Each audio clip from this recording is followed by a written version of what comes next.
A little groggy. That's okay.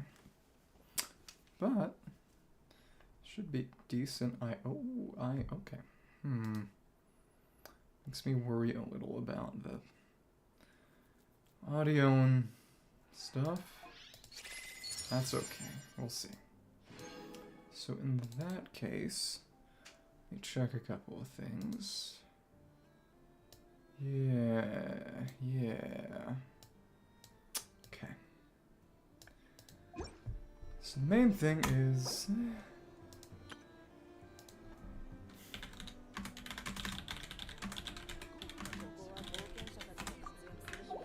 Okay. So, in that case... Oh, right, that's just Battle Pass. Oh, and the Chronicle for Miliastra, that's right.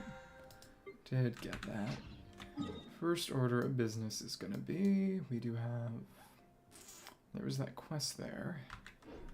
Big thing is Iluka. His materials are farmable today. So once I finish that pre-farm, we'll be chilling. As things are. Yeah, because it's 10 more of those, and that's enough to get him to 999. That said, it's not as if... Oh, I really need to pre-farm. Since he's second half anyway. The sooner I get this done, the sooner I will be able to focus on pre-farming for, say, Varka and maybe Lowen. That said, apparently 6.4 is also going to be a new Mondstadt area. They're going to drop 2 area updates in a row after spending all their time on Miliastra, which is very funny. But yeah. Okay. There we go. We get the swirl here. That should be quite good. Yeah. Actually, going for the swirl is useful. Yahoda definitely is a bit clunky, though, if you don't need the element swirled. And for what it's worth, she is kind of hard to use for anything other than Electro charged. Because she's meant for Lunar, but for Electro specifically, if you're going to run her VV. Because if you're swirling Electro to get the shred off, it becomes a little more difficult to... Well, you can't really have shred work well with other elements, because she's going to apply more of that element, and if you don't want... For things that require some other aura to interact, it becomes a lot harder to make the VV swirl work. But it is what it is. We'll see that there, and now... Good. Gonna group them up for the overload. Durin. Cool. It's decent, not crazy. But again, once we get 66 vagrancy books, honestly, we got time to get more Mora, and I've been sitting around on a bunch of Elysium books for Ino for a while, so let's just finally take her to 999. Not that it matters much, because as soon as Columbina drops, she is going to be put down. That is true. That's sad, really. Okay. Again, you're backing up to an unfortunate degree. Kind of annoying to run. The shield isn't actually a shield, which is the funny thing. Okay. Just keep that up. Don't really need the burst, that's okay. That's life. Here we are.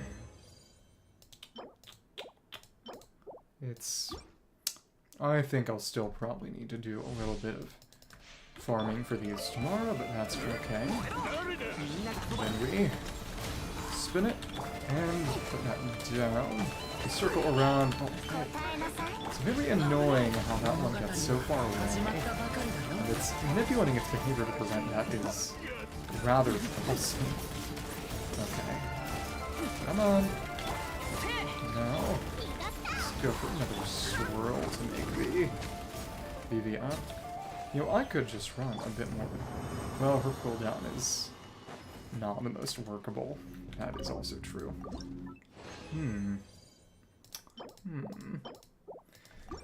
So that should create a certain decent number of gold books without a significant issue. Let me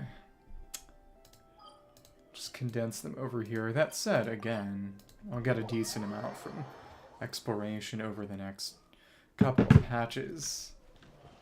You know, now that I think about that, yeah, I'm adding Dormant in 6.4. That's the first time we've got anything new. And Cora2407, thank you for the follow. I'm just gaming. How are you doing?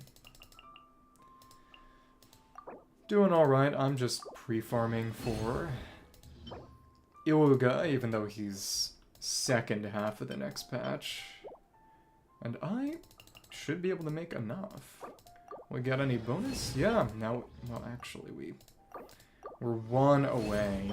We need exactly one more gold book, but again, what we pick up from chest should probably make up the difference. So that's a-okay. Also, Liben, before I forget about him. What's interesting is that this time around, Liben mentions Dornman Port. Liben, during the Not One patch cycle, mentioned Nasha Town and Nod-Krai, and Liben during Fontaine didn't say anything about Notlan. He just talked about space, which is really funny because it implies that they were working on the details of Notlan's world-building structure and tribes very, very late into the game, which is interesting. What I will also say is that the fact that he's talking about Dornman Port, even though Sniznai is supposed to be in, 7.x, the 7 patch cycle, the implication is that we're going to start the Sniznai, go into Sniznai through Dorman, which makes sense, but it's interesting. Okay, and it's, well, it's not that we don't need weapon ore, especially since we go for weapons now, and it's 6 out of 5. And that's not that much, because it's 40 per day, you can get a total of 7, so it's, that's interesting, because you can get a total of 7, so that's, as an event, that's 280 plus 100. That's a total of 380, which is 40 fewer than most events. But I mean, it's a free bonus compared to it's taking the place of a leyline overflow or the equivalent, so it's not that much of a deal. So yeah. Go over it and do these, and I'm still waiting to do these until we get Columbina. Because again, you have to talk to an animal, and Columbina can do that too, not just llama. Because normally you have to use llama to resolve that anecdote. Otherwise you have to repeat it 5 times. So it's interesting. We have our 3 energy gem from Durin's Mechanics, and there we go. How exciting. Okay, and some of that broke, because yeah, it seems there's a bit of... No, it's not blunt, it was the overload. Okay, right. That's very, very close. You know, just going back and remembering, before we did the quest that had us gain access to the laboratory down here, it was... This spot was empty, there was no crate or crane or anything, you could just go straight over. Now it's actually kind of marginally harder to reach the target commission, which is kind of funny. But... go over to Columbina's house for a little quest that shows up because she got Bina napped by Dottore at the end of 6.2 quest, which is why we're going to fight him in about a week, I would say. I think I could probably do Archon quest in Saturday, Sunday next weekend, probably. I don't think that would be too unreasonable, but we'll see. Definitely gonna have to catch up on sleep a bit during the week, but it's... I believe it's also a 2-parter. The fact that 6.2 had a 2-part Archon quest as opposed to 5.2 having just a single portion interlude that was shorter than a normal one anyway, just to buy time until Shiokowaddle was kind of funny. I do contend that... I mean, because the reason a lot of people... Yeah, thank you. It's really Durin doing the heavy lifting. Yahoda is not doing much here. This team with Chevy and Boise Yahoda is very strong, and I can show that off in just a second, actually. The funny thing is, again, that Durin can be used as an on-fielder. You know, even though he's generally an off-fielder, the big thing is that since he does not snapshot, if you know what that means, which is to say, when he starts using his big, in his dark mode, these sort of little dark fire pellets, or his big kind of pseudo-pyro swirls in light mode, which he was in right now. Zhongling, when she casts her burst, whatever buffs are active on her, except for Elemental Mastery, those get sort of set in stone and applied to the Pyronado. But for Durin, it's dynamic. It gets recalculated with every burst instance, every little swirl hit. So what that means is that if you want his burst hits to gain the benefit of Bennett, the Bennett fit, he has to be on field. So that means you can run a pretty interesting team. Well, pretty silly team, more like. Let's see who. No, not you. With Durin's fine there, and then we put in Chevreuse, Bennett, and this does double up on Noblesse. So it's maybe not as ideal as it could be, and that's fine. We just need to trigger an overload against something real quick to get the buff bullet ready. But sure, you get to see how this works. Get excited. And of course, the best way to fuel up on energy in this game is to go to this specific statue of the 7, actually. Because this Rune Greater drops 4 energy orbs, 4 huge energy orbs, or 3 if you don't want to kill it. And if you want to replenish energy, you don't want to kill it. But let's fight a local legend here. It's really more electro-focused, but this will work just fine, because we get a buff on Fischl from the Overload too. But as you will shortly see...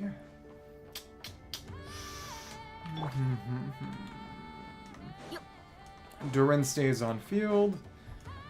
And since... Oh, but early enemies in the game have what's interesting. They drop a lot more energy particles because they did not see energy as a way to limit characters and make them stronger until Raiden, because of course she has flat energy regen. Okay. I didn't think that would hit me. That honestly could have killed me. Okay. We have to recast Fischl there to get her buff back up, because of the way her buffs work. There we go. And oh, well, that was quite bad, as you can see. I didn't think we'd get hit by both. What is something that a lot of people don't mention is that, because a lot of people who play this game don't really have a lot of experience with other action games, for better or worse, is that the game doesn't really have what's known as America server. If you need, I could help you out with a boss or something. Something known as Mercy Invincibility, which is... Let's see something here. After you take a hit from an enemy, you briefly can't take any others. You have invincibility frames, which... Let me see some things here. Let's try that again once we get this back. And here we are. You can actually identify it using the first number of the UID, I believe. But we'll see. And let's try this again and not get killed this time. And it's a little annoying to trigger Chevy's fab. As you can see, she's got to stay on the field for that. Okay, and here we go. But as you can see, we can stay in the Bennett circle. Dodge. Yeah, his attacks are pretty telegraphed, but they hit a very wide radius too. There we go, we got that up. And here we go. And okay. Alright. Thanks. As you see, we break the shield down, and that does unfortunately keep going. You can deal a lot of damage here with Durin as the on-fielder, and his burst is getting buffed by...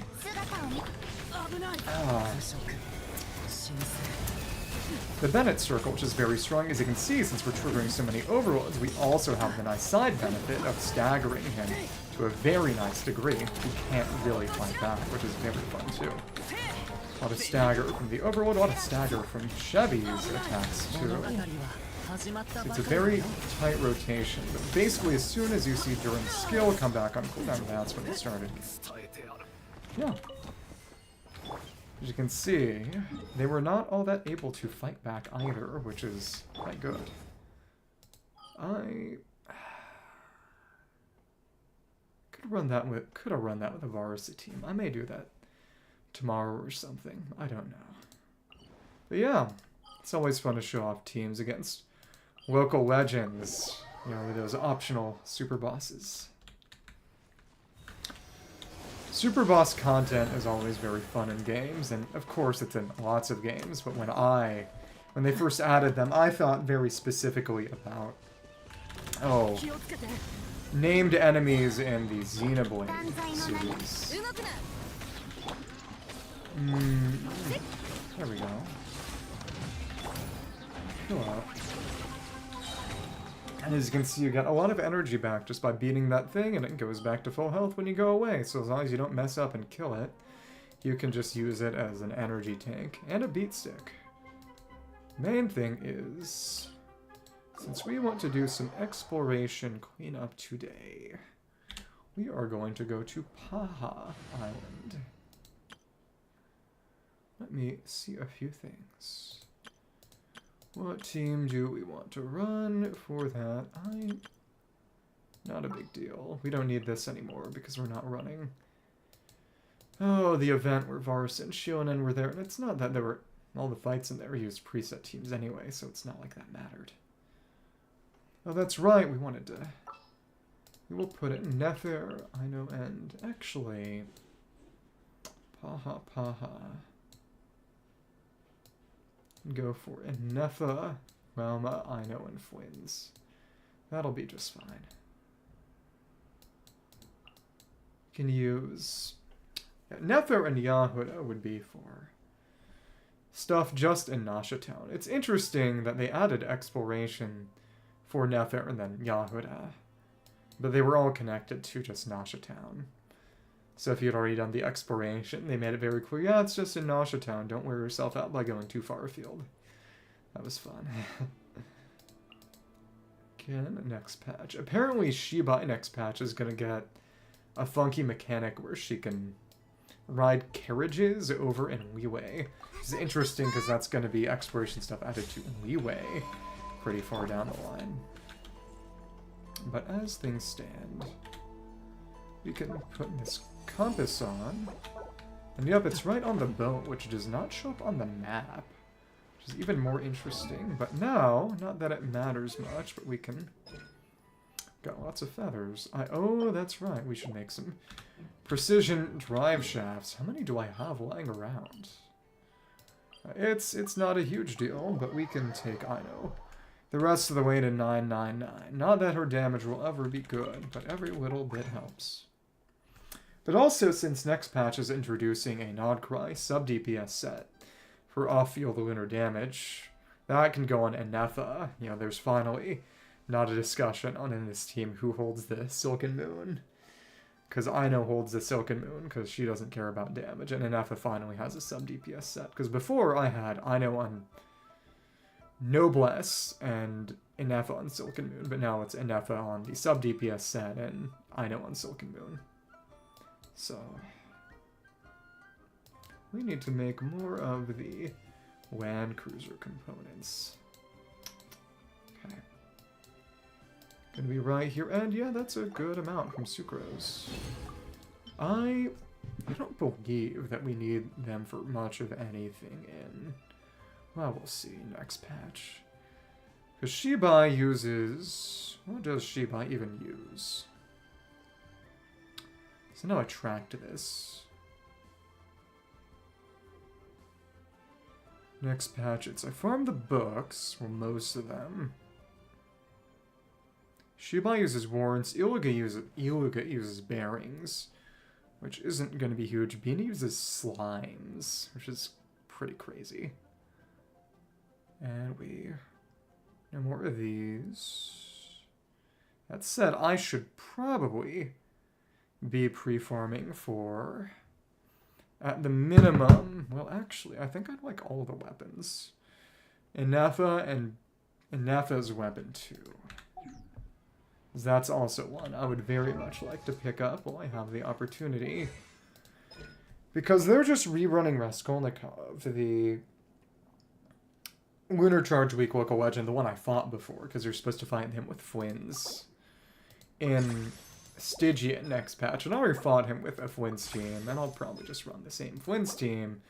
But it can get a little bit stronger if I put in, you know, give Inefa a new set with the sub-DPS set, give Ino Silken, and then give Inefa a weapon, because right now she's on Deathmatch. And yeah, here we go. That's fine. Not a huge deal. Let me just see. So for Illiga, that's going to require... How much specifically that will need? What's it? 480. 93. Let's do the math. That's 13. 387.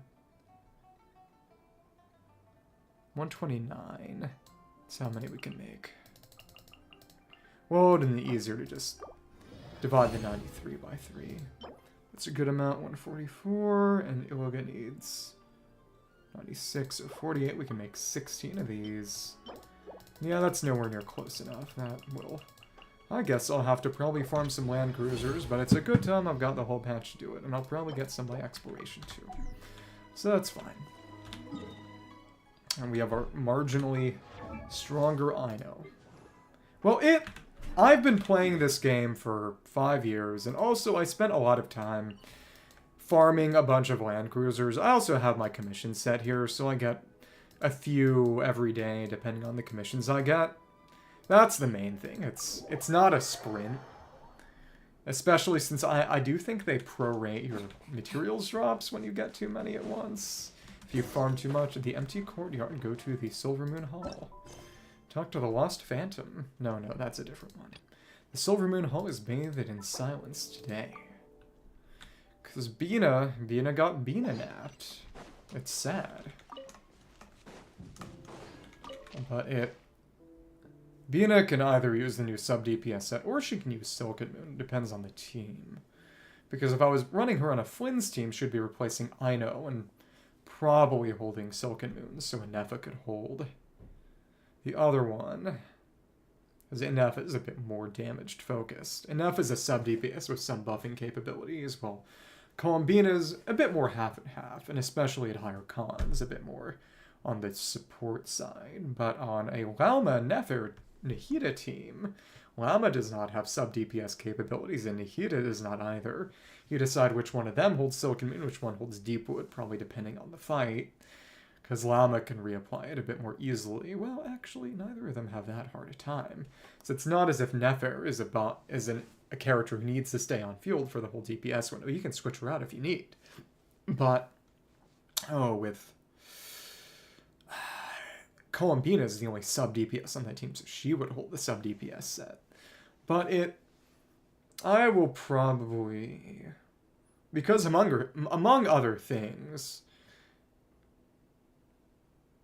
In what sense, in terms of what you haven't done yet? Let me show you something. Suspected Columbina isn't here. Could Columbina really? Moshkashite. Empty Silvermoon Hall, that's empty courtyard. Moshkashite. After the completion.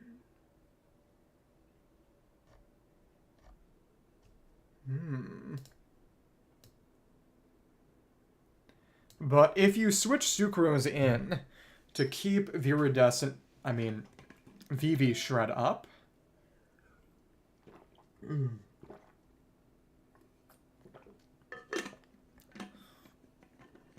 Flynn's with Inefa for defense is still a stronger team than a sustainless Nefer. So I'll probably be kitting out Columbina to work for a Nefer team so that they can have a bit more parity.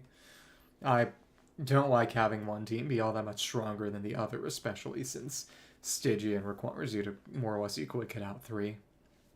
So, oh, interesting. When did you start? Could Columbina really? She stepped through the moon gate. No one knows what's inside, but it's a place that tore apart even the extremely powerful Hunter of the Moon. If only I'd. That's Revere.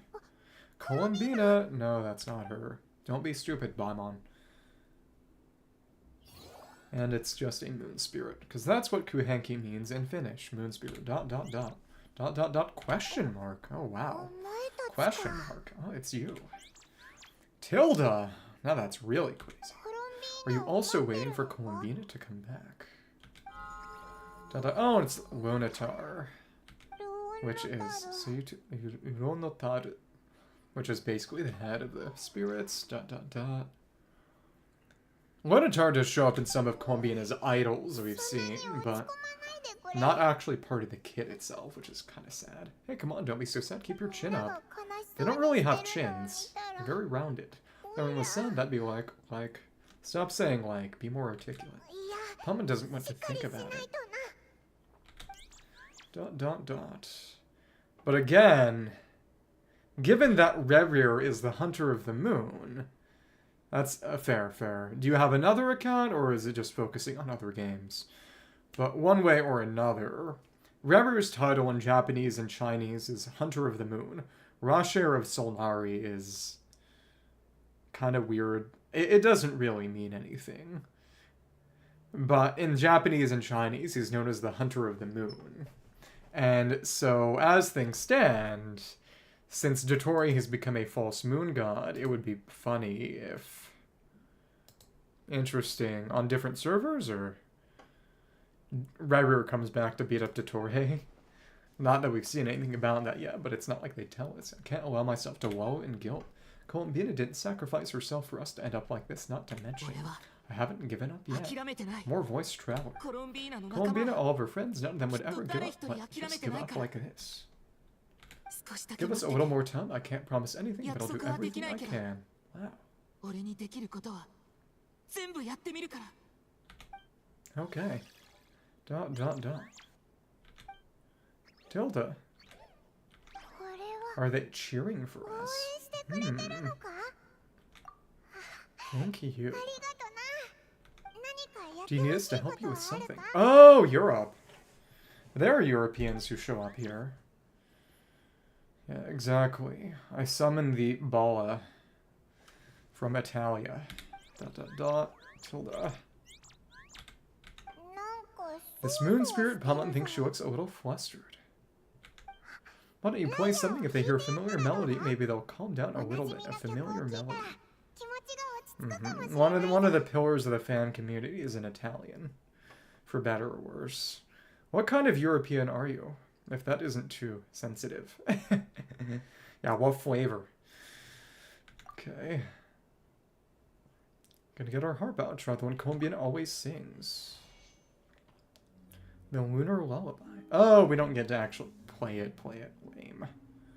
Is that... I think that might be the Sumeru Lyre. Because I know it's a bit darker than the Mondstadt Lyre. I don't think it was ever confirmed or stated one way or another, but there are people who think that the vintage lyre we get during Aranyaka and Sumeru was originally Venti's. Though again, it's not as if we'll ever know. And when he uses his skill, he has his Spectral Lyre, which is... I believe it's meant to be the Holy Lyre der Himmel that we steal during the Mondstadt Archon quest, which was over 5 years ago now. That's cool. Again, it started in Fontaine, but they've gotten much, much better with camera angles. Hello, half German and half Czech. Well, you know what they say. Check yourself before you wreck yourself. That's cool. I have been to Germany once in my life, and it was very nice. I drank a whole pint of beer and had to stay up like 3 additional hours chugging water just so I could get it out of me before I went to sleep to avoid bad things happening. But then I also... I hope this isn't coming on too strong. But when I went to Europe for the once in my life, I became parasitized. And it took me a year to figure it out and resolve that. And I was not able to enjoy Germany as much as I could have because I got very sick. It was unfortunate. Which means I just need to go back someday and treat myself to the culinary delights of Europe. They were asleep. Looks like they haven't had a good rest in a long time. But it was funny because when I first started getting sick, I was trying to figure out what it was. And because when I was in Germany, I had a Wiener Schnitzel, which was pretty darn good. But there was a lemon to use, to squeeze out and juice the Schnitzel. And because I'm annoying as part of party trick, and also because I actually kind of like it, which is probably worse, honestly, I literally ate the entire half lemon peel and all. Not the seeds, but I ate the whole lemon peel. And I was thinking, oh, did I get sick because of pesticides on the peel? And it wasn't that. It was worms. It probably didn't help, but I've eaten whole lemons before. The peel wasn't bad. Looks like they haven't had a good rest in a long time. Let's leave. We're gonna run into somebody. Lunatar. Yuri! Oh no, but I'm homophobic. Not actually. Sandrone, what are you doing here? Streets are saying that one of the silhouettes that silhouette picture with Varka and Lowen and some others, that the hidden silhouette, well, the non-silhouette that was just reflecting the water was going to be a redesigned Sandrone. Apparently in the files, she's basically two models stitched together. The top half seems a bit more recently made than the lower, and that her playable form may have a different sort of lower half attire. Maybe because, people are like, oh, finally, a character with an actual dress. Yeah, when he's just playable, they're going to give her a mini skirt or something. What, am I not allowed to take walks now? No, you're supposed to ride on your robot. Stupid. She hasn't returned. Thought as much. Can she even get inside the door here, or there's such thing as a free miracle, Hey, which way are you headed? Upon it means we don't see much of each other. Maybe we could join you for a bit.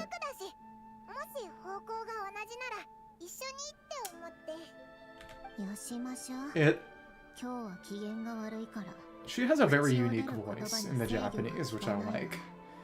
I've said this before, but there aren't a lot of nasally voices in Japanese, and it sets her apart in a way that's good, in my opinion. She also voices some other characters. In particular, I've talked about this, Tolok/Tenochtitlan and Fate, who is a character I also like. I'm not in a good mood today and don't have anything nice to say. Besides, comfort is the last thing this place needs.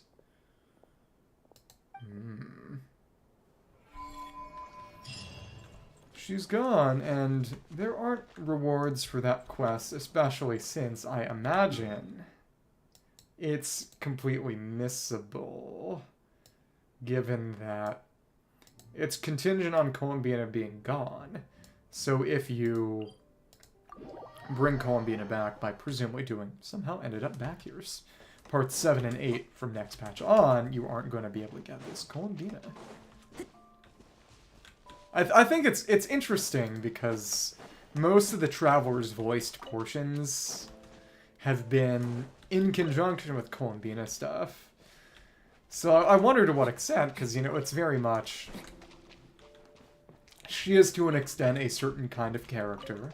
I'm sure you can understand what I'm referring to, but at the same time, in conjunction, the Traveler is voiced more and arguably becomes more of a character with their own independent existence. And I imagine that's intentional to sort of soften the blow to people who aren't especially fond of that kind of thing. It's very, very funny because I've talked about this before, and this is going to be kind of broken record, and we can't progress this because she's not here. Oops, the last thing we did was tic-tac-toe.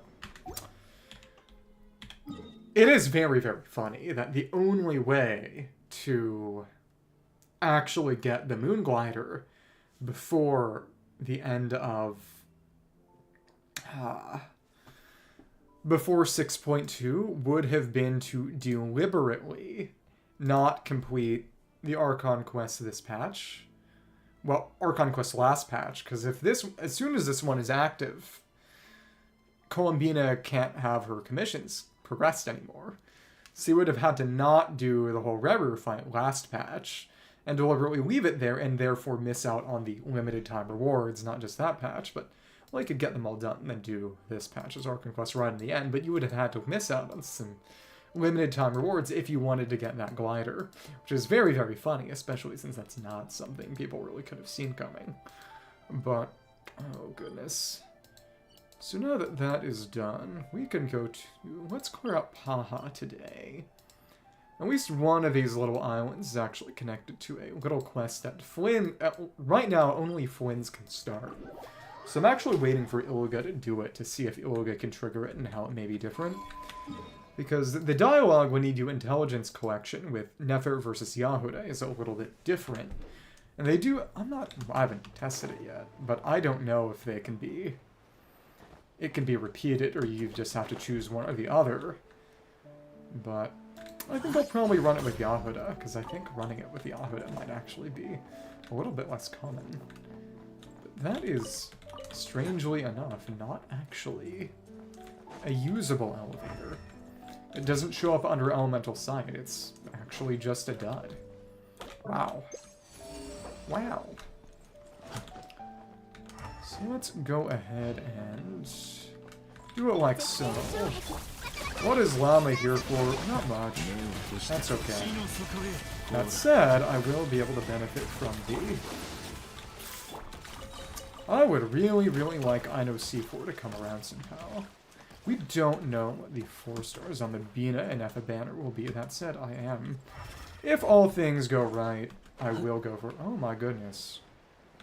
Me one... It drops rocks on the funny picture of a twin man. But, well, probably metal. But who's counting?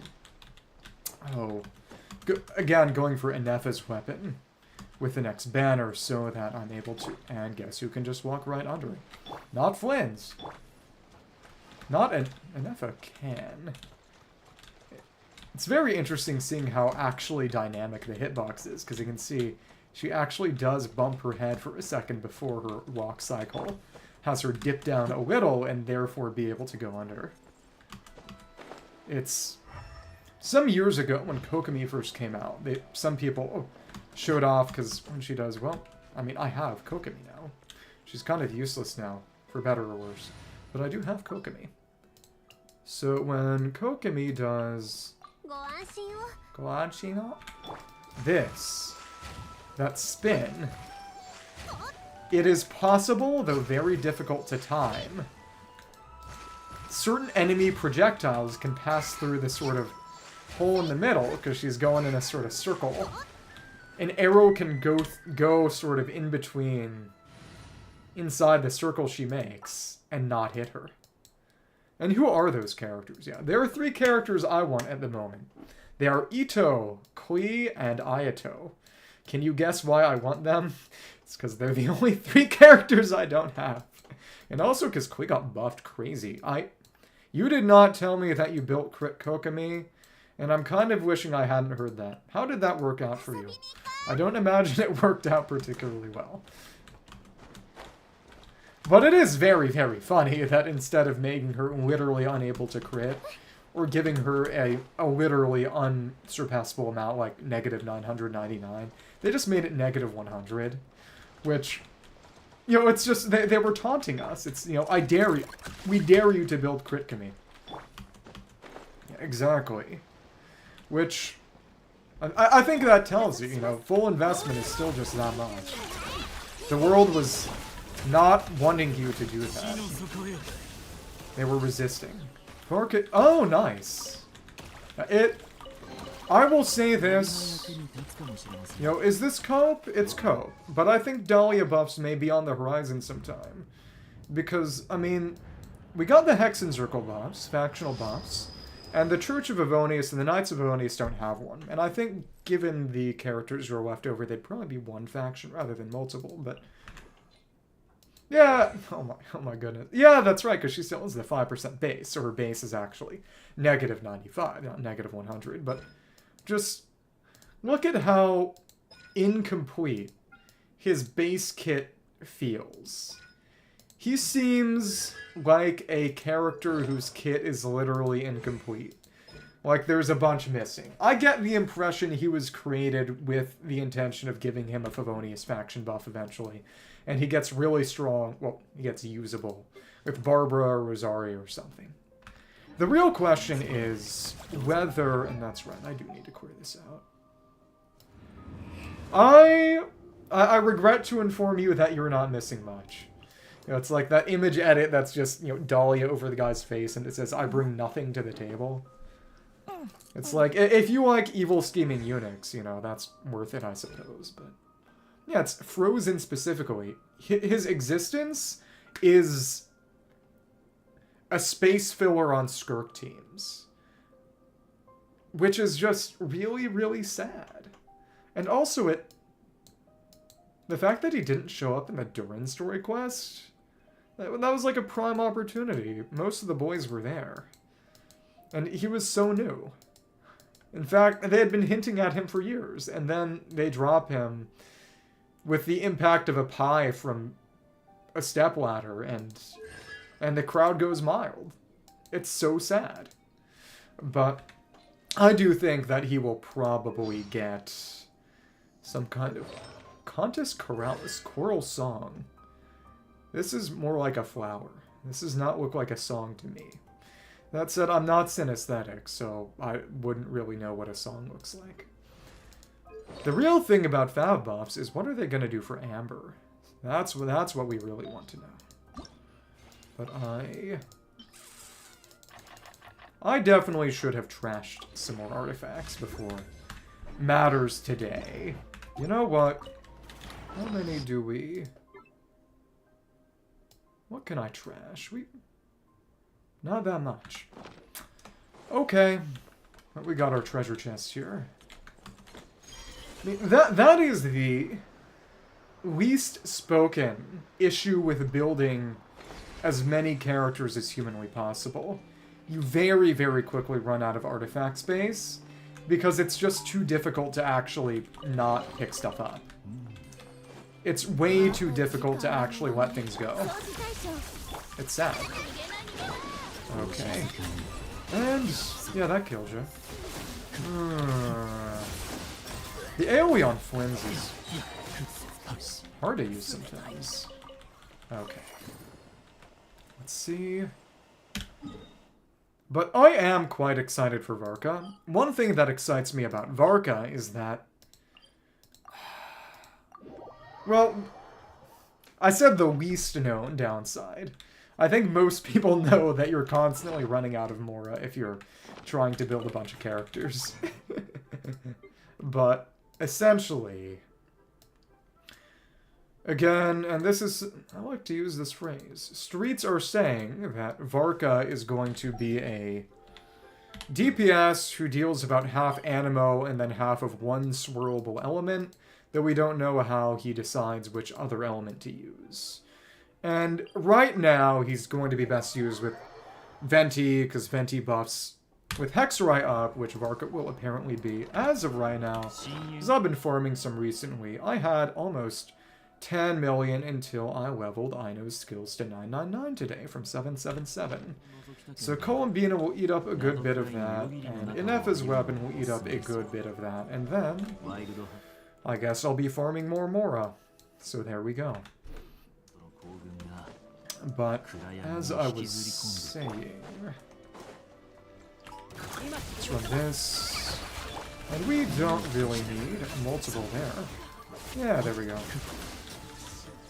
We don't need to put the burst up, we just need one big, fat crit.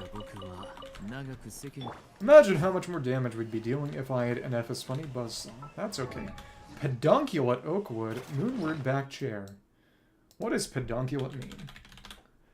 Pedunculated describes a growth, pulp, or structure attached to a surface by a stalk or stem called a peduncle, giving it a mushroom-like appearance. Probably because this little stem here, or maybe this one here. But every time when you autocomplete pedunculated, it talks about cysts and fibroids. Basically, this chair has cancer.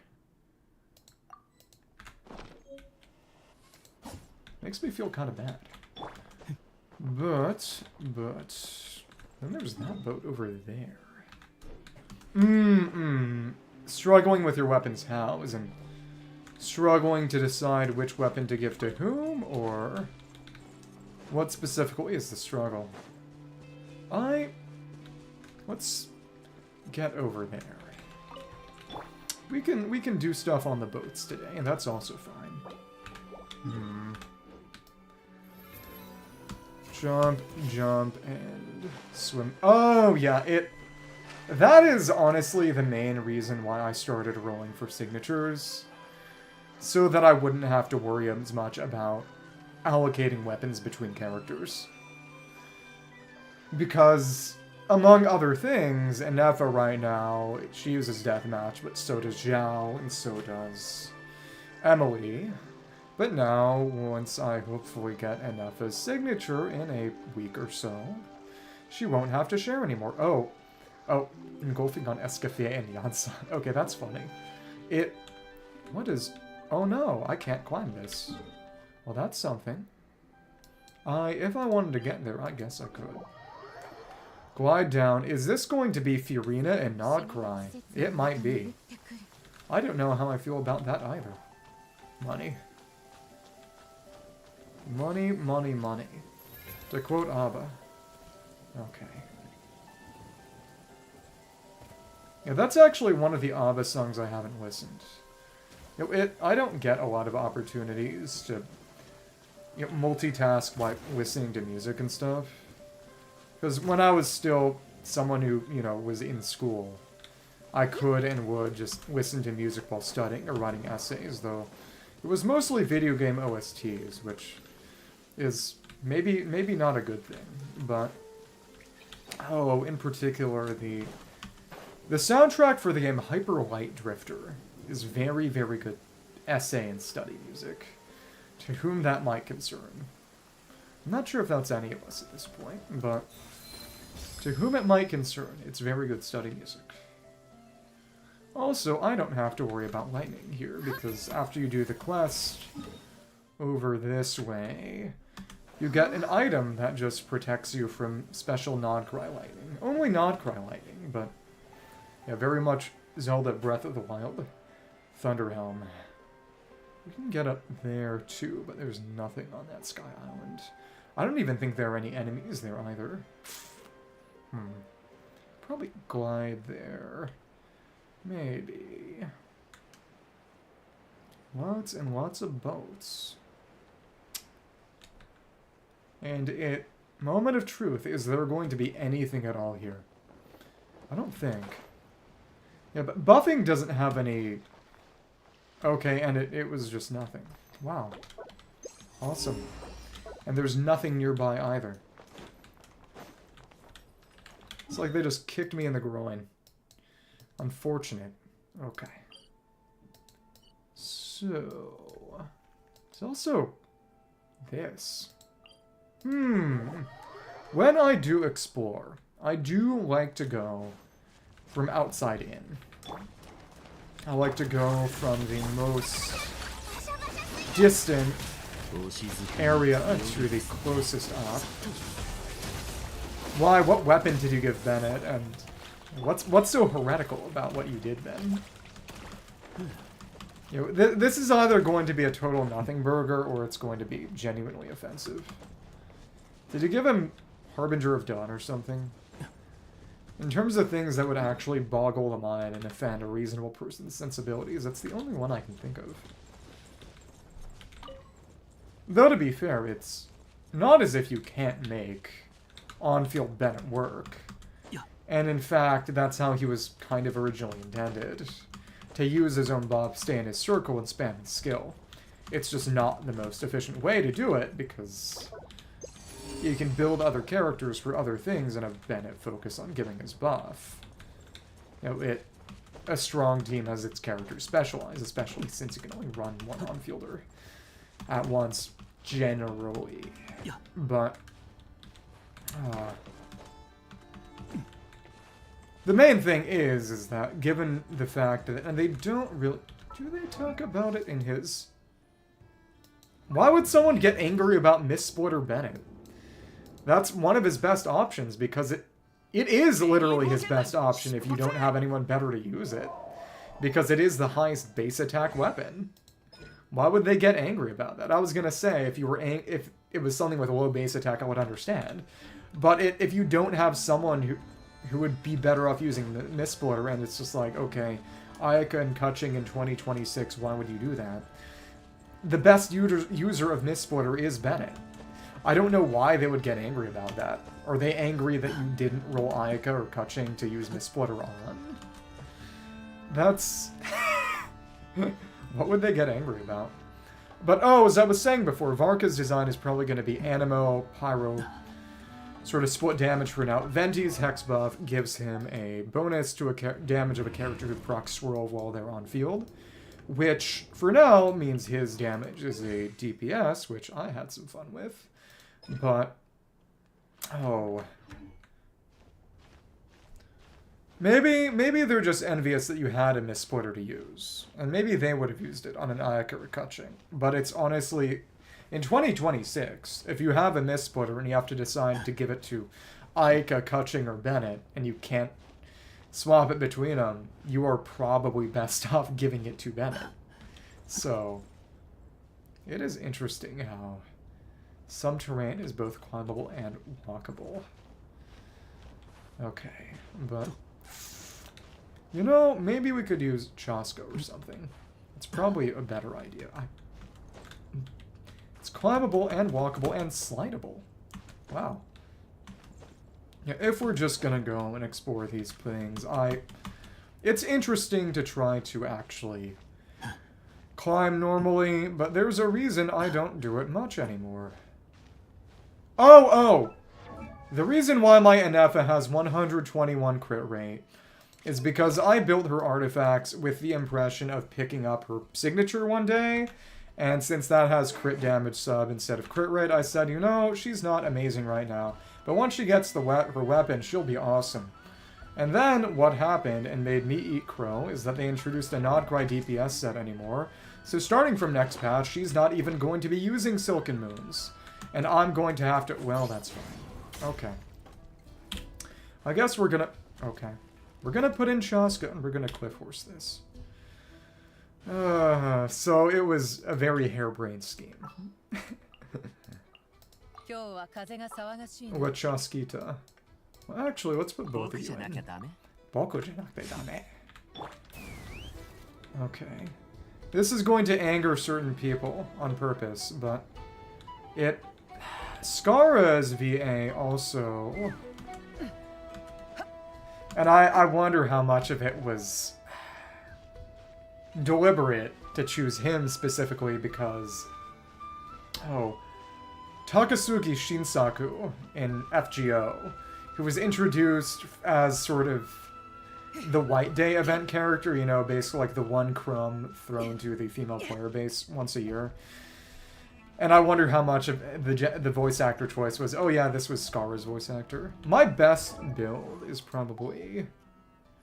Oh, it's... In terms of most invested, I did end up getting R2 Athame on the way to getting Venti's weapon because they were on the same banner. So Durin is probably the most invested, kind of somewhat by accident. Ganyu and Hu Tao both have C1, but neither of them have their signature, at least right now. And I don't know if I'll go for it. I might for Hu Tao, frankly, because if they give her a good shield boss, because she's apparently getting Shion faction buffs. And get those numbers up. Get those numbers up. Though how much of that is just Hexerai? Hexerai Razor being a better Electro DPS than C0 Raiden is still so funny. I mean, poor Raiden mains, but it just makes me laugh. Oh, but as I was saying, I don't really know who my best build is. It might be Mavica because she's got her sig, and she looks like this. I mean, it doesn't really matter because that damage is mostly from Mist Splitter. It's not like his damage is something you're building. Because this gets pretty darn high with blessing up, and it's just generally quite strong. I have had to use Mavica against my will a number of times. With the Bond of Life shield boss in Stygian last patch that was meant for Arla, I ended up having to use Mavica. Because using the same exact team of Shilinen, who now Shilinen has her signature. Because this came around when I was going for Varus's signature. No, I have not had a chance to use that with Satwali, Shilinen, and Bennett. Arla, even with perma-full Bond of Life, was still not doing as much damage as Mavica, who of course did not benefit at all from the Stygian gimmick, because Mavica is just that overpowered. So, I would say I might have a little, maybe not a grudge, but I do end up having to use Mavica quite often. Even, maybe especially, when I would like to give other characters a bit of time in the limelight. So, and there is nothing up here. But hey, that's proof. We did this for science. And was that massive chunk torn out of it always there? Or is that related somehow? I honestly don't know. Because, of course, the giant hole down there shows up as you progress through 6.0's Archon Quest. But, right, back to Varka before I forget. But Varka is actually probably going to have a good amount of longevity. Because he's going to deal half Animo, half some other element based on what's swirlable on the team. And the big thing about that is that it means... Right now, he'd do Pyrosaur with Duran, Vendi, and Bennett, and apparently Nicole will replace Bennett when Nicole drops. But other characters in the future would allow him to do Cryo, Hydro, Electro, for example. And if buffers or characters for those elements come out, then he could have a good amount of longevity with another kind of build. The circle is so funny. Well, it's more of a crescent moon, but... Hisi Island should not be this close. It feels wrong, almost. Okay. Then there's that one over there, and it... Over in Ancient Sacred Mountain, there are plenty of portions, like here, like... We can get up here, but in particular, this whole portion, you can't really get up to it unless... Eventually you can ride the Dragon Idol, I believe. It's very hard to get up to without a character like Shilinen or Chasca, unless you're really, really good and precise and patient with, say, Geo Traveler rock balls. Meaning that there aren't any Mora crates, there aren't any treasure chests up there, but they do have a good amount of enemies and some crystal ore deposits to mine. So there is a purpose, I suppose, in getting up here. And here we have Mint. Because this is, I suppose, a bit more reasonable to get to. It's always interesting seeing what they put and where in terms of areas that are hard to get to. You know, this is the second time I have mentioned Mario Odyssey in the course of the game. The first time was with all the pulverite in the Aha lab down here. Reminded me of the moon sequence at the end of Mario Odyssey. Sorry for spoilers for a 8-year-old game? Oh my goodness. Mario Odyssey being that old feels wrong. You are free to say whatever you want. You may get mocked mercilessly if it's stupid, but you can say whatever you like. And I probably won't even mock you for it, even if it is stupid. Like I said before, one of the pillars of this community is the Italian. And we argue, we bicker. But I try to be nice to everybody else. Unless they're trying to sell me something. So unless the fun fact is related to trying to sell me something, I think it'll be okay. Maybe even if it is. So knock yourself out, figuratively. Don't physically injure yourself. I would probably feel kind of bad. Okay. But really, say whatever you like. I'm always fond of fun facts. Maybe even facts that aren't so fun. I think this bit is running dry, so just... What's the fun fact? But... Oh... Swimming here is going to be tough. Let's just fly over, and then... This island, I believe, is totally empty. Okay. But... Got any grapes? But... But the release schedule for 6.x apparently is going to be Sandrone revived in 6.8. Varka is limited. Lowen is standard. Oh, nice. Are you gonna say which one, or is that... Are you gonna dox yourself? Be careful. But as I was saying, Varka limited, Lowen standard in 6.4. 6.5 has Snegaroshka, I believe.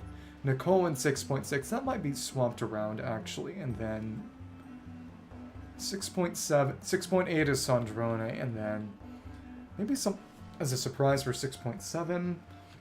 Or it might be Linnea. And wait, what? Oh, when we go to this island, get a moon lane. That was unexpected. So what is going to happen when we do this? Among other things, if we're actually going to do something, Chasca's getting sent back to the torture dungeon. Ah. I went for Chasca's signature. Well, I didn't really go for it, more that I just got it rather quickly. And oh, look, we're swimming with dolphins. We sold enough Girl Scout cookies, and now I get to swim with dolphins. Oh, nice. I do believe I have C6 Hazo now. Yeah. Happy early half birthday. Yeah, I do have C6, but I have not ever really had a good chance to use him in the main game. I've gotten some use out of him in TCG. The only thing wilder than the amount of time it took for them to add him to TCG is the fact that he actually ended up being quite strong in TCG 2. I used him for one of the TCG challenges that were running this patch for a swirl-based team, because he can swirl because he's Animo, but also when other party members trigger swirls. And I had Dvalin on there, who can trigger a bunch of swirls per round if he uses big, heavy skill. That swirls triggered by other party members will also... The way he works in TCG is that swirls triggered by other party members will also give him a boost to his big punch. You know, his big vibe check. And make it come out faster. So he's a bit more team-based in TCG than he is in base game. Somebody kill this guy. Somebody kill this guy. Not funny. Actually, that was very funny. Funnier than I would like to admit. But where are we headed? I mean, is this just our reward for selling enough Girl Scout cookies? Oh, the rock is shaped like a whale, too. That's fun.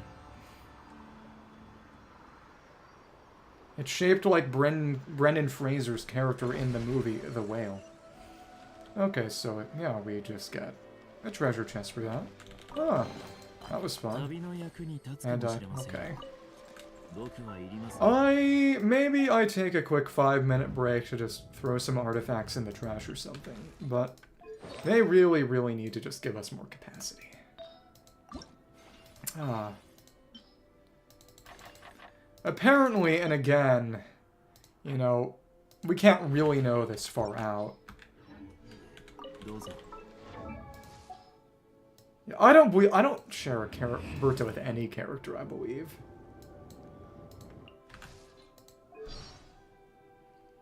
Happy early 2/3 birthday. Okay. So there shouldn't be anything here. So we'll just fly over with... Or we could just walk there with Furina. I think that would probably work better. This is a giant ridge. It reminds me of the one on Seirai, but the one in Seirai you could do an electro warp gate to. And also there were lots of crystals there. A long, long time ago, I used to actually regularly mine stuff to farm crystals. Not for weapon ore, but for the daily commission. And for parametric... No, condensed resin. No, that's crystal... No, I'm getting my wires crossed. What happened was... This ridge south in Seirai, which is kind of similar to this one, except, you know, a third as big, if that, has a bunch of crystal flies on this specific spot, which also has a bunch of amethyst deposits. So I'd go there for crystal flies and also pick up a bunch of amethysts. Look, it's Jesus. Oh, okay, I did not see that, I'm sorry. I actually did not see that. You know, that was an accident, but if we would like, if you would like, we can pretend it was sadism. It's really up to you. I was not aware of that. To be fair, I think that's to cut down on annoying, selfish and spoiled kids trying to get presents on a half-birthday or something. At least that's why I would do that. Not try to get an early birthday, but to try to discourage children from being spoiled, you know. Because when the children spoil, it means they don't taste as good when you eat them. Just kidding, I'm not a cannibal yet. Hasn't come to that. Aww.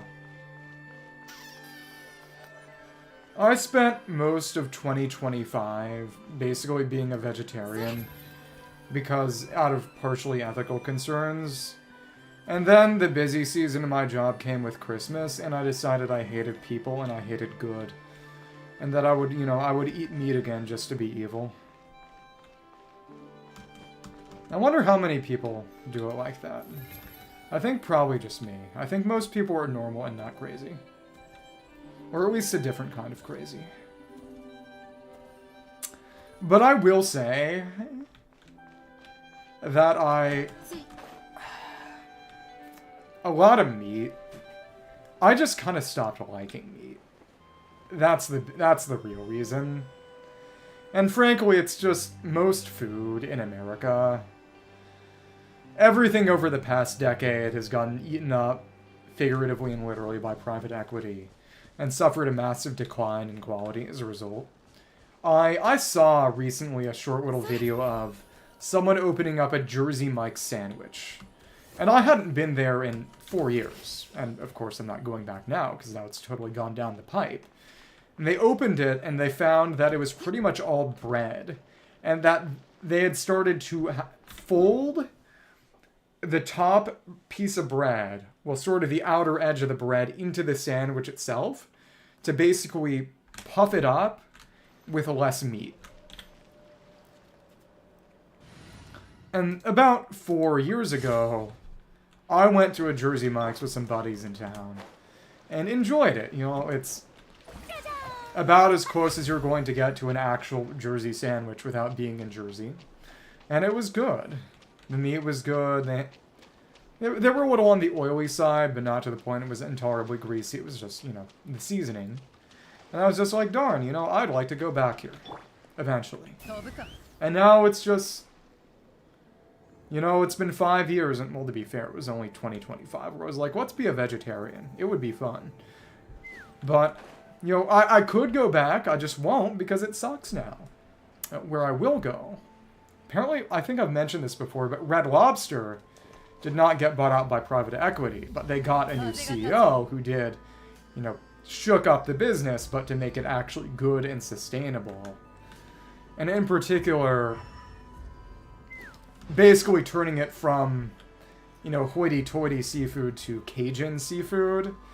In particular, doing seafood boil bags, which is a big thing in the American South. Which, of course, I've never had. But, you know, every other day I'll think, you know, maybe I should go to Red Lobster so I can try a seafood boil bag and then, you know, not do it. It's, that especially since it's just, I could not eat an entire seafood boil bag by myself. I mean, maybe I could. But it would probably take multiple days. And frankly, seafood is not really one of the foods that keeps well as leftovers. I think we can try it. It's midday, so the connection should be better, and the connection has gotten a bit more reliable since I started resetting the router. But just to be safe, I think I should join your world, actually, instead of the other way around. Because I'm pretty sure that co-op in my world means everyone's connection to the server is going through me, and that makes it a bit strenuous. So if I join your world to be your bodyguard, your Yojimbo, there's your gratuitous Japanese for the day. I think that would probably be a bit safer. We'll see. Unless it's something like your world is on world level 8 and you want to do world level 9 farming or something, in which case there's no way around it, but... Let me just circumnavigate this island and see all the nothing here first. Oh, it's just... Oh. I figured there was nothing here, but I wanted confirmation, and by confirmation I meant flying around it on Chasca. On Chasca. That felt weird to say. Yeah, exactly. Nothing is here. But I want to see that nothing. I want to go around and say, you know, everyone was right. There was nothing. I'm not one of those people who takes things on faith.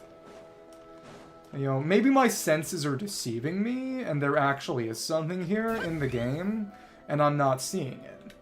Maybe it's Descartes. Okay, I understand. I understand. But I spent... I'm a certain kind of person, and by that I mean... I saw and heard there was nothing here. And then I went and combed it... Well, I went and threw it with a fine-toothed comb anyway. Because it's...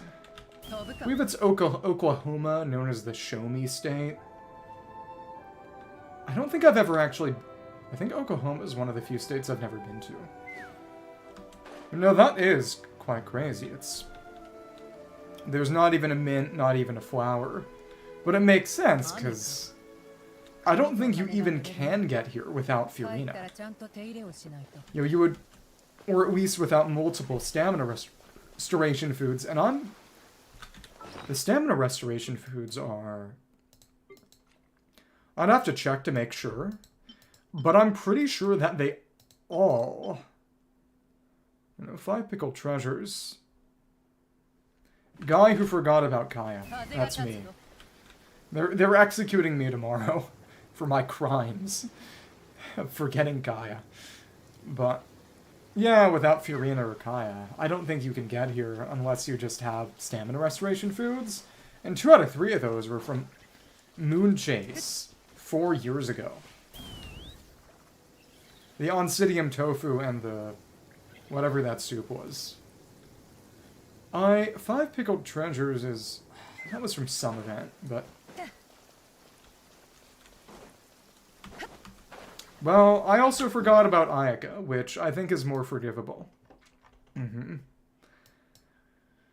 Yo, yee wet socks. So... I'm gonna invade... Let's see. Do you need... This is you, right? I think this is you. It better be you. Yay! Okay, cool. Are you gonna... Do you want to get co-op achievements or something, or...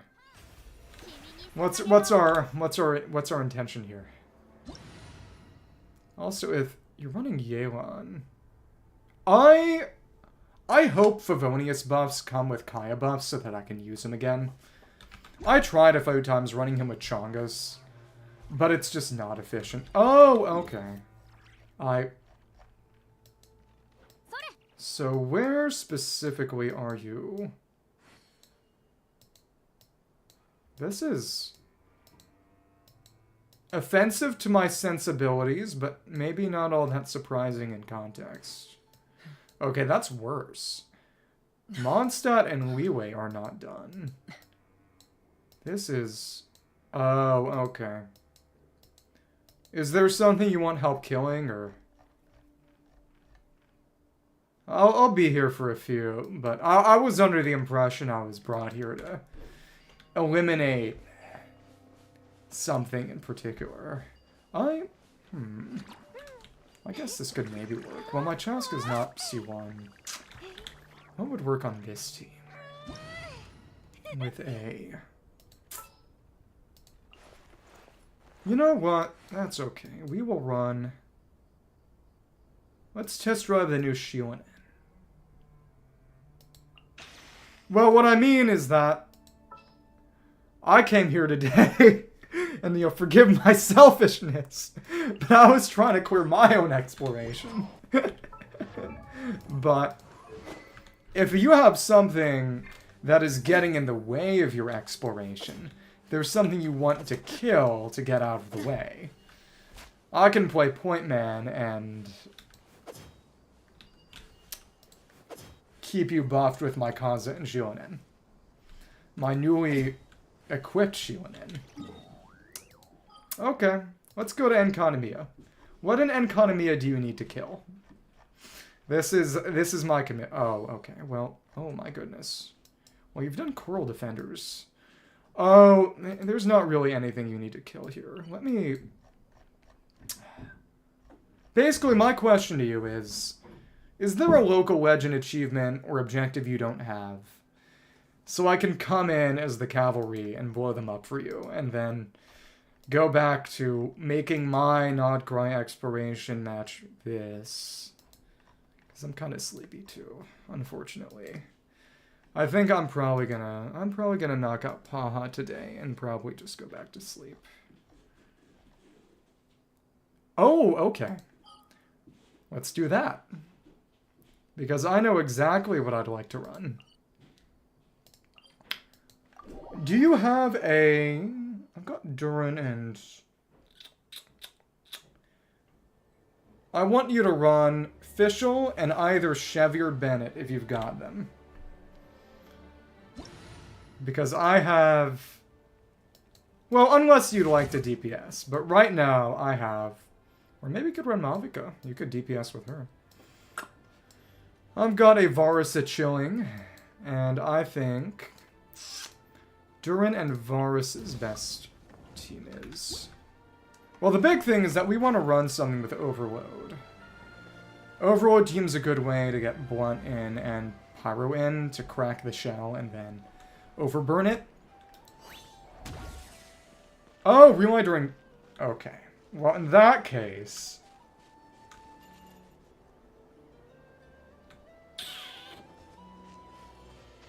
If you can run Bennett and then Farazan. Hexarai Venti can trivialize Relay to a nice degree. Makes it really easy to knock her down. Okay, Malvika and Fischl. This is good. It's pretty darn good. Actually, that's doubling up on... If you don't... Do you have Chevy built? Or... Because if we've already got Malvika in, we've got our source of Pyro. At this point, I'd probably just run Chevy. Yeah, sure. Especially since Chevy's very good at breaking it down. So I think this will work for what we want. And these are team-wide. Your active character, you're not getting that. Nearby in the party. Yeah, this is going to be fine.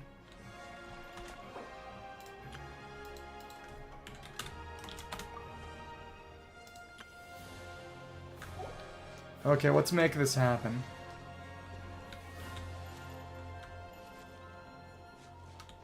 Okay, here we go. Come on, come on. So you can see it breaks this down very, very well. Okay. Oh my goodness, guest star. Okay. And, come on. This is really, really good. And here we go. And we are going to absolutely stun it. Let's see if it's here. And, okay, there we are. Boom, boom. Well, I guess our response is going to have to wait for a second. Unfortunately. There we go. Thank you. And that's a nice boom. See, we got this crazy plunge. Okay. Nice. Nice. Okay. That's a little weirder when you're manually triggering those, to be frank. Oh, and it came back up. That's fine. Not too unreasonable. But the main thing is with all the stuns we're getting off, as you can see, it's not doing its big attack. Oh no, we need to try this again. We got hit. Dang it. Oops. No, no, no, no. This is a dead run.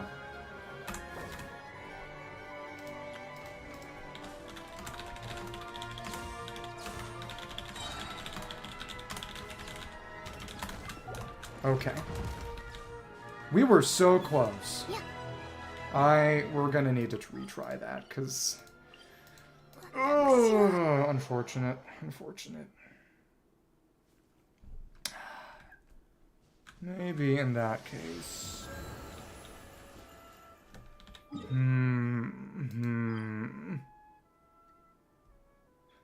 No problem. Thanks for popping in. There is a link to a fan Discord in the description if you have any interest. That's the best way to keep track of schedules and stuff, and if I ever have to delay, it goes in there, so... Mind you. Okay. Well, let's try that again.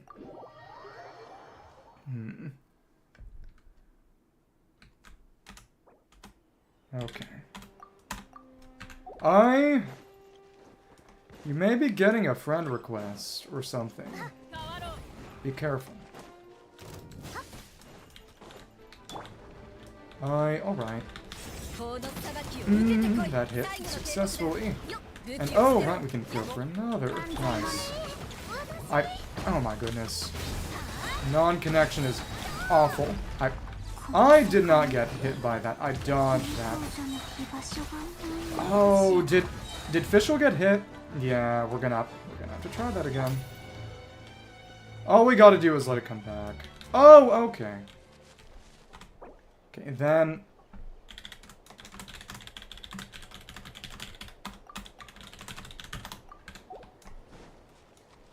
I really am people's bodyguard. Okay. Thank you. Alright. The Nightstill transmission here is really, really frustrating. Okay. There we are, we have our overloaded beast.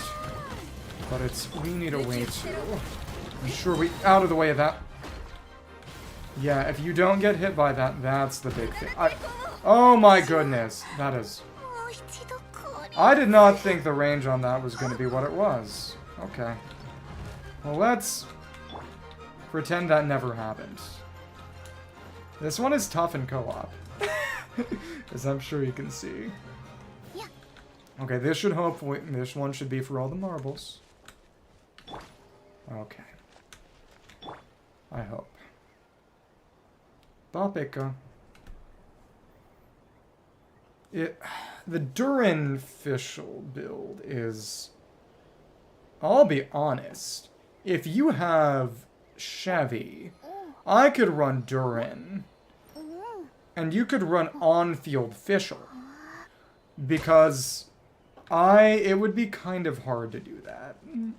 With only 2 characters on my end. I do need your help for at least the rings. Unfortunately, that isn't gonna quite work. She doesn't need to be all that built to work. That's the thing. Okay. But it's just whenever that attack comes up, because before, when I run this myself, I iframe through that attack. Or I just stun lock it to prevent from using it. As long as she has her passives active, she doesn't need to be built all that much. Her primary effect is the shred, and that's gonna be active. I think our best bet here would be to, if you have the ability and the willingness to do that, to bring in... Stay out of the way. I forgot that was a ledge. Oops. Okay. Hi. And that just barely did not connect. Yeah, I think that is going to be our best bet. And, oh my goodness, you're kidding. Yeah. I will put in my Durin. And you can run your Chevy and your Fischl. And that way you can actually kind of hang back and bow DPS too. I think that would probably be the most expeditious way of running this, actually. Okay. Okay. Oh, ouch. That said, I wouldn't be getting any healing, but... Let's switch gears. As long as your Chevy works, it's good. Because all we really need is the shred. So... I will put in my Duin. That's also an attack buff that's going to benefit pretty much everybody. Oh, but...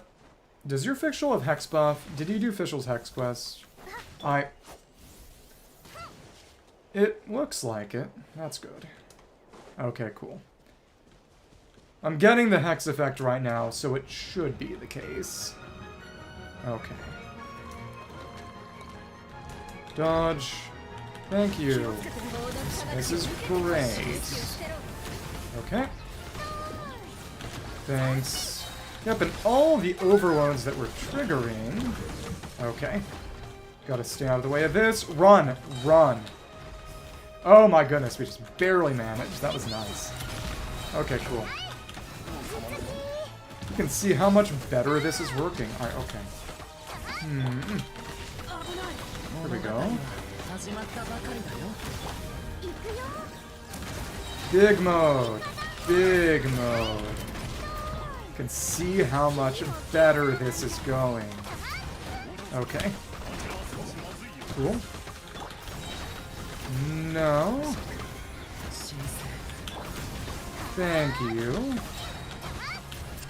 You can see how much brutal damage we're running here. Make sure your Chevy is... Well, actually, since we're triggering Overload, she doesn't really need to be doing much at all. That's right. Forgot about that. Okay, cool. I think we might even one-cycle. No, we just barely didn't one-cycle it. Stay out of the way. Stay out of the way. I think we have it. Huge.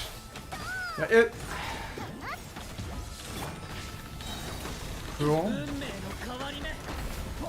Okay. I think this is it. As long as we keep this going. Because I do believe that iframes will preserve us here. Okay. Huge, huge. And that breaks. Did you get it? Did you get it?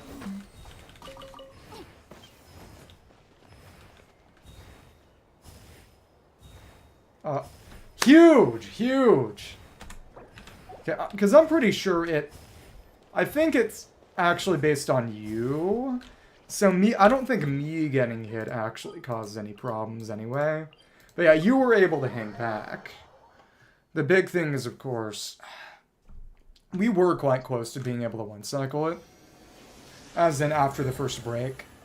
Which is what the other achievement is based on, but... Let's do Rewi, and then there's somebody else who wants my help. So I'm gonna... Do you have Farazan and Bennett? Or you could actually just run Bennett and Fischl. That's still good. But the team that... Actually, Fischl might be better for the overloads. But if you want us to just knock Rewi out, the most reliable way to deal with Rewi is... Yeah, Chevy won't really help here, because... I mean, we could try running this team. We could try... Let's try this one time. Because... if we can overload her to death, we can stunlock her up until the Fusion Nova comes. With the overloads, probably. That said, Venti is even... Yeah, Venti is even more busted. So I'm gonna need your help. You don't have to get close to her, but you're gonna need to do something.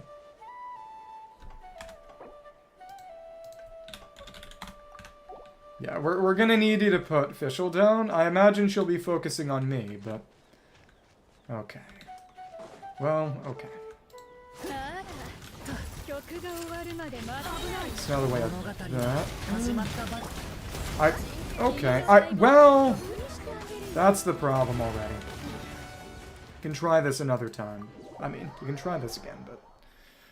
Well... Okay. I think we can do this. Barca does have good stun. So...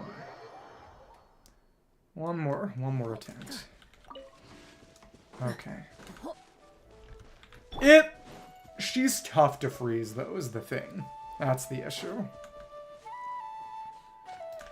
Okay. Alright. There we go. Now we have to...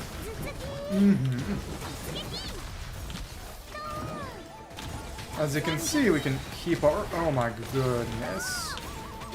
And I don't have any healing as things stand, which is the other issue. Okay. But as you can see, we are continuing to stun. Okay, and... Boom. Boom. And well... Yeah, this was a fun idea. But Chevy has no healing of her own, which means... Well, that's stupid. Okay.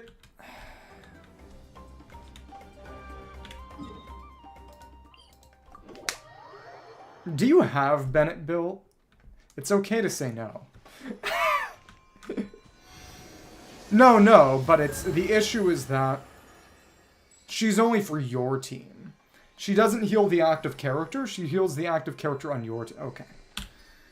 So it's Fischl and Durin. Put in Bennett. And then we can both run the circle.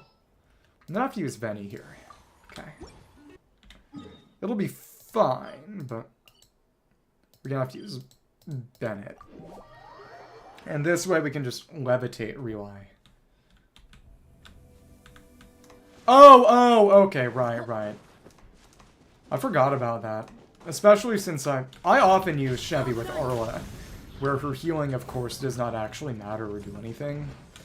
So it's easier than it should be for me to forget about that, frankly. Am I stupid? Maybe. Probably. Okay, cool. That's... Right, I can't pause the game. I'm dumb. I'm gonna have to get out of the trap here and teleport back. Come on, let me disappear. Okay. Buh.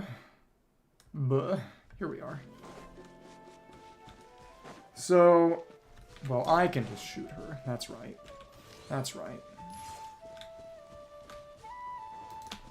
This is not a very complicated team to use.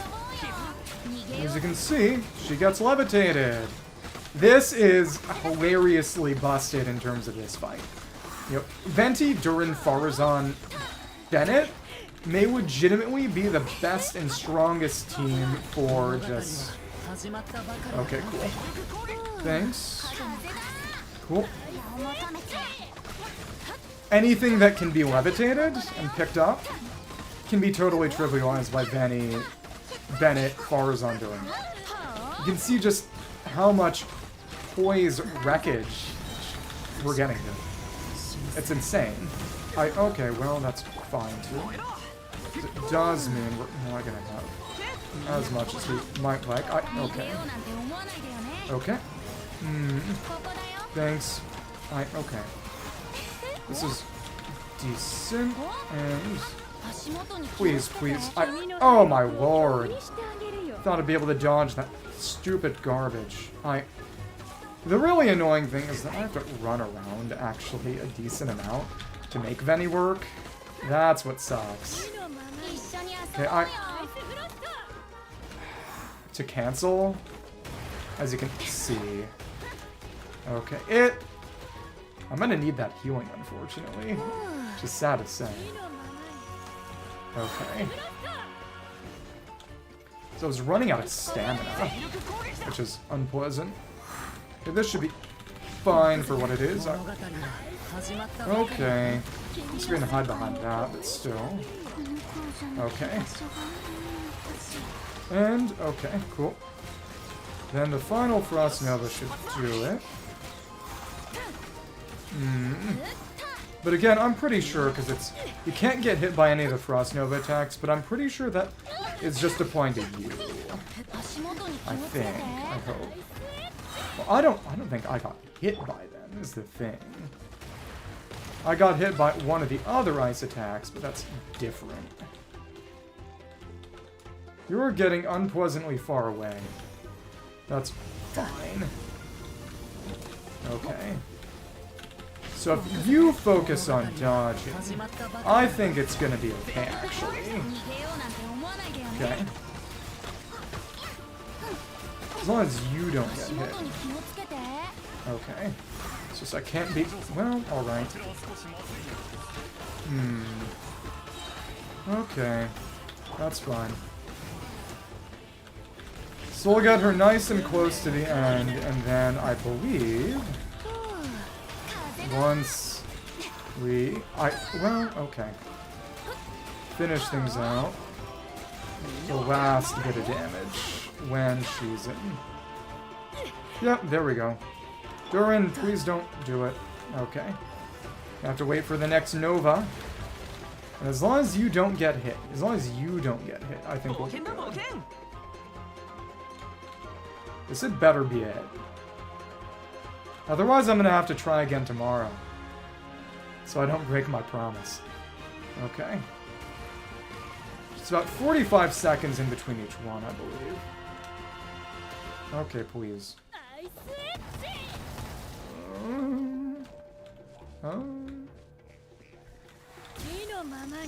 It's just... Because normally, again, it's 45 seconds between each one, but she's taking longer than normal, it feels. I thought she was going to disappear and teleport, but she didn't. Go ahead, please. Why are you not...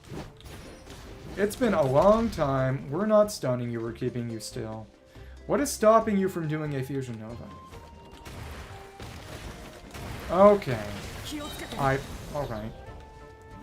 No, that... There we go.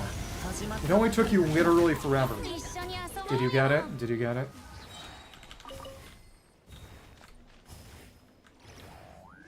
Okay, so either it needs nobody to get hit.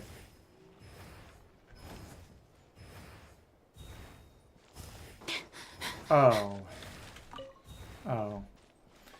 I guess we gotta do this tomorrow. Okay. Well, I would say let's do it again, but she has to respawn. So what that means is I need to... Well, what you have to understand is that if you ran an alt account, I would, if we both joined that world, I would have one character. And that is not going to hack it.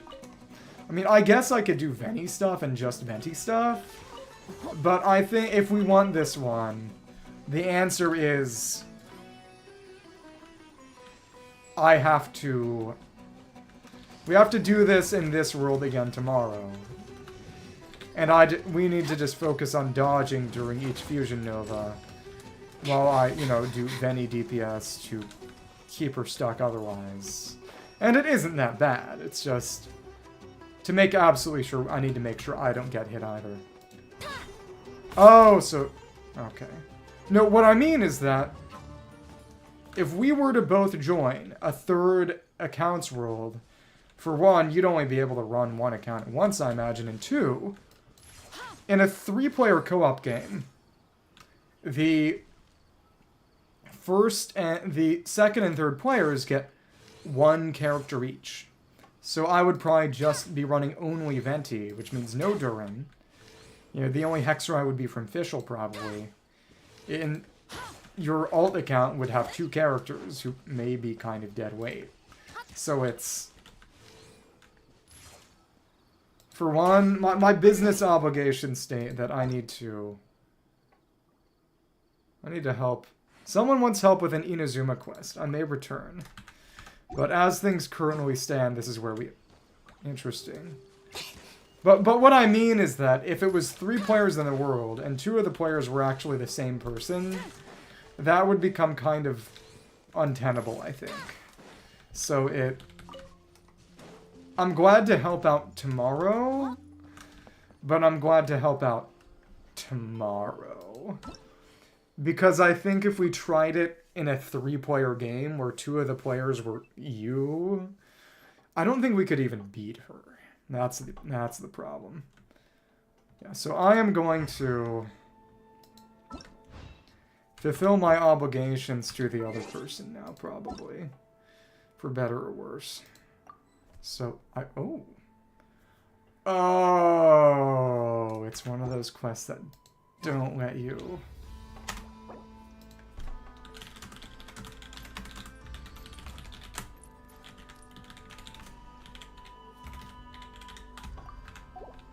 Yeah, I bet that's what's going on. One of the quests that doesn't let you do co-op while it's active. You know, that's legitimate. They still haven't patched out the... Well, it's... Only the Valiant Chronicles require you to actually have a higher world level in order to do them. Which was probably a smart decision, but makes it a bit different. This island up here has stuff on it, but only if you're doing Flynn's sort of Flynn's only quest. So, oh, hello. Yeah, I'm not doing that right now. Huh. Huh. Guess we'll have to Furina it. So eventually we do get a moon lane there. Oh, okay. Unlock. Unlock now. Okay, okay. The moon lane's actually over here. Okay. It was here before.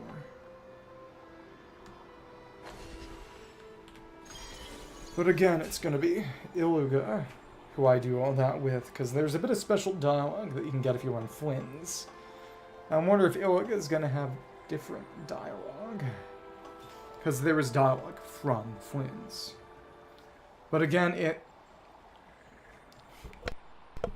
Yahuda and Nefer can trigger the same quest, but the quests at the end that involve Nefer and involve Yahuda require Nefer and Yahuda individually. So this one has mints on it. This one has nothing. This rock in the sky has nothing, and it's not even there. So...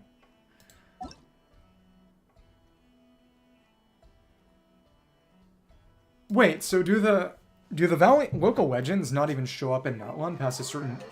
until a certain story progress point, or... Okay. Furina and Hutao. You know what? If it's gonna be the Furina Tao... How about Shilinen and...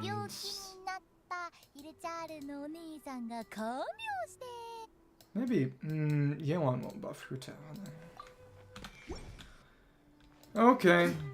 Oh, is in the teleport waypoints. There should be at least one. This one auto unlocks, right?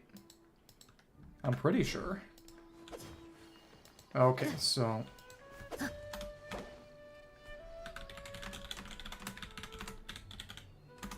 Oh, I was not aware of that. Is that true? Here's our buffed up... Okay, we need to get Sack back on you. Actually, that will work. Now let's run... Okay, okay. Because I know that it's the Mondstadt Archon quest unlocks the waypoint, but past that... Said an Inazuma quest. I wonder which one they're talking about. What do they need to fight? Unlocked all of these. Oh, Fontaine. They said Inazuma. Oh, they need help fighting the Tulpa. Okay. Oh, to level their Furina. Okay, well, the answer is simple then. The answer is quite simple. Huh. Oh, a new star approaches, I imagine that's the end of... Okay. Well, this is gonna be fun. Well, no, that's fine.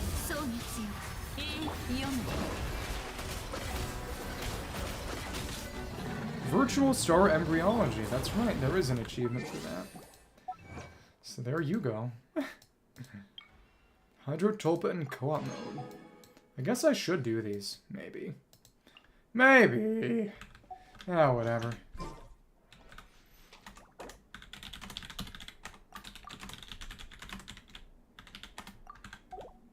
Well, there you go. I have not done all the co-op achievements. Most of my friends quit this... Most of my real-world friends quit this game a long time ago. And they left me here. Alone, in despair.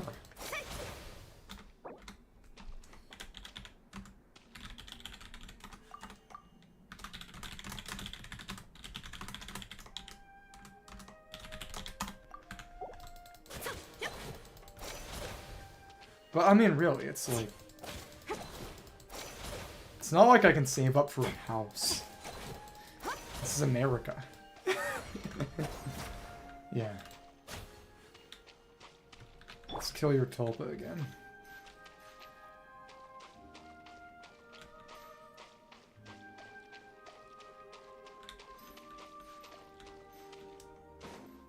Oh, okay, it's not coming back because it wants me to... Okay, whatever.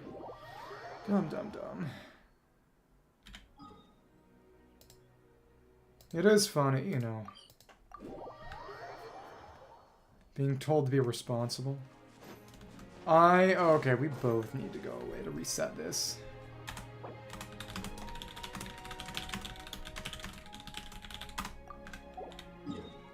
Okay. You know, I was thinking about maybe running Shionen or something for Shred, but it doesn't matter. You know, that could be fun. I'll run. Let's run Shionen and Satuali just to make their Hu Tao marginally stronger or something. Yeah, that's cool. Or I could always take it down for them. That'd be funny too. Okay.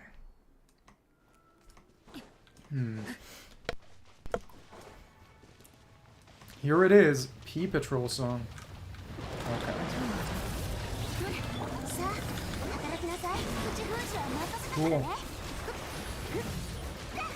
Well, maybe that wasn't such a good idea.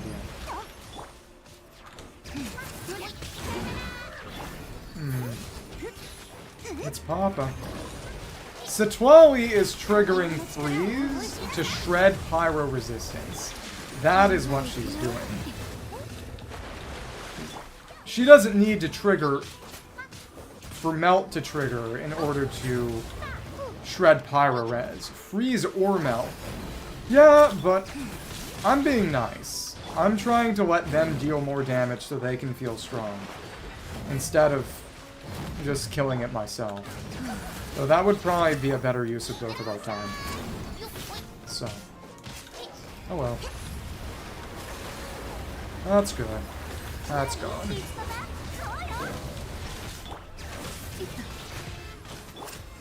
I wasn't really thinking about that.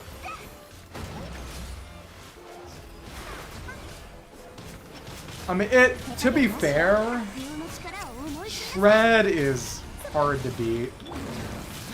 Very hard to beat. Oh. Okay, No, they were doing okay damage with the towel out. It's like, how many more?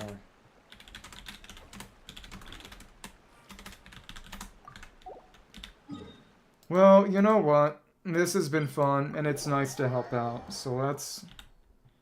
You know what? Maybe I'll be mean. Well, not mean, but... silly. It's just gonna nuke it. That's fine. Have you gone back yet? I think their phone is probably glitching. Yeah. Okay, 14 for Furina. What world level are they even on here? That's... 5. Okay, so I think they're still getting... I mean, I could just click on and check. That's right. No, never mind. Okay. Okay. Tulpa's back. I think Mavica's still gonna be best here. I bet. I'm pretty sure I can just nuke it entirely with just... No, not entirely, but it takes one. There you go.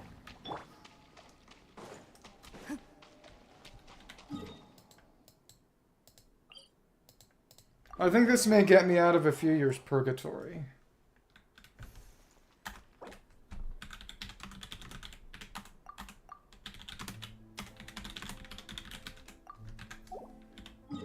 Okay. Well. Yeah, this is even sillier than the Nefer. Makes me sad sometimes how kind of not all that good Nefer is. Or at least how specific she is. Should just be a few more. I mean, it's just like, watch as I kill the Tulpa with Mavica. That's fine. Okay. There we go. Yeah, you can see it's a good deal less strong this way, but... yeah. That's fighting spirit.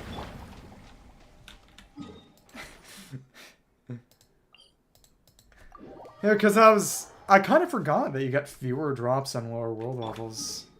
Because, yeah, they're getting 1 or 2, and I'm guaranteed 3 with maybe a 4th, though. I got a lot more 4th boss mats when World Level 9 first came out. I get the impression that things probably changed a little behind the scenes. As soon as they dip. As soon as I see them disappear. We're gonna go back, we're gonna kill it for them. Okay, because I need to do something nice every now and then. What's the point of strong characters unless you can show off? Okay. This is fun and all, but this had better finish up soon. Okay. There we go.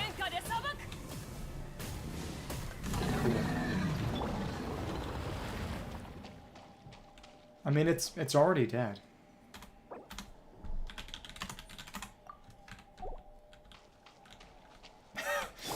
Just get over here. Pick it up. Pick it up. Where are you? What are you doing? If they ate dinner or something, gonna have to... Okay, cool. There you go. And they should just get a character for speed, so they can collect the blossom faster. Well, whatever.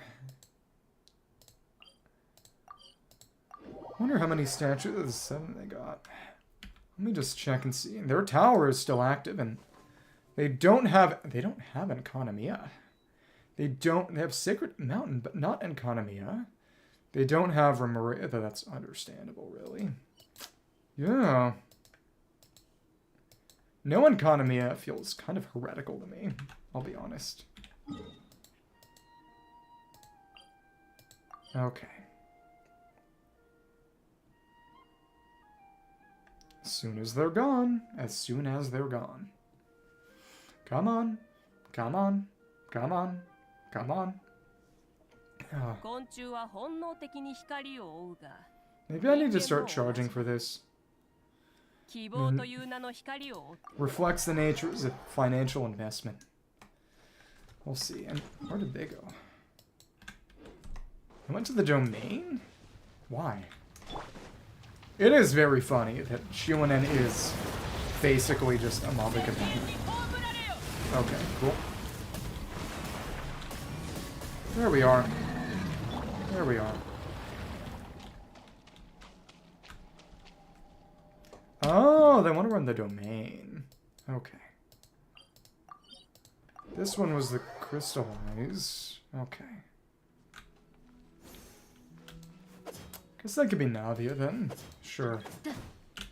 Navia and... Let's run Navia and... Do I have... she's got the fish. Who's got Serpent Spine right now? Oh, Gaming. Okay. You can have this back. Cool.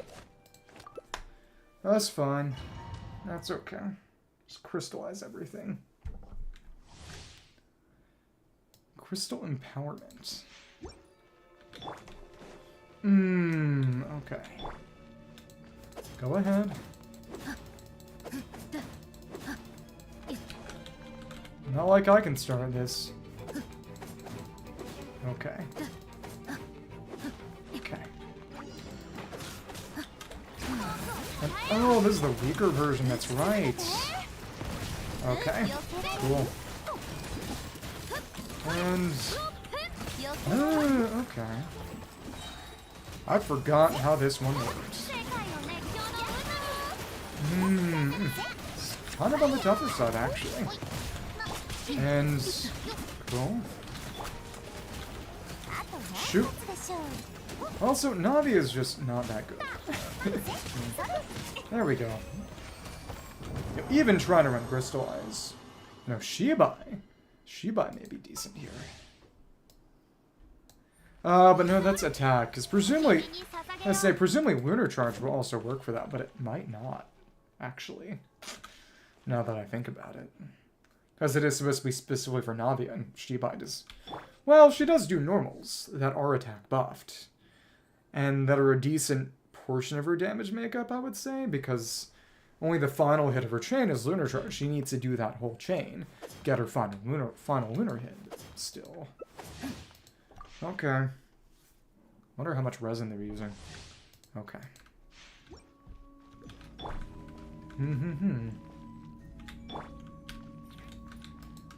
This will probably be the last one, I bet. Okay. Oh, you're... okay. Don't heal your Hutao. Don't heal your Hutao. Okay. Go ahead. Go ahead. What? Don't heal your Hutao. Okay, whatever. It's not a big deal. Okay. Well, because... Well, the big thing is that there's just anti-synergy between Hutao and Furina to begin with. And I would say that I would not run them together if I was in charge. And I know, because you're competing between her damage buff at low health and the damage buff from, you know, Furina. So it's difficult. There we go. I don't know. I mean, there's a reason I just don't run Furina and Hutao together, which, to be fair, at this point means largely just not running Hutao. Last time I really ran Hutao was double Hydro Hutao with Zhongli, Yelan, and Xingxia. I tried running Furina, Shuanen, Yelan, Hutao a few times, and it was decent, but you miss a lot of vapes that way, so it's complicated feelings about that team. And I guess they're done. It's not like I need to farm this domain anymore. Are they farming this for Navia? Well, whatever.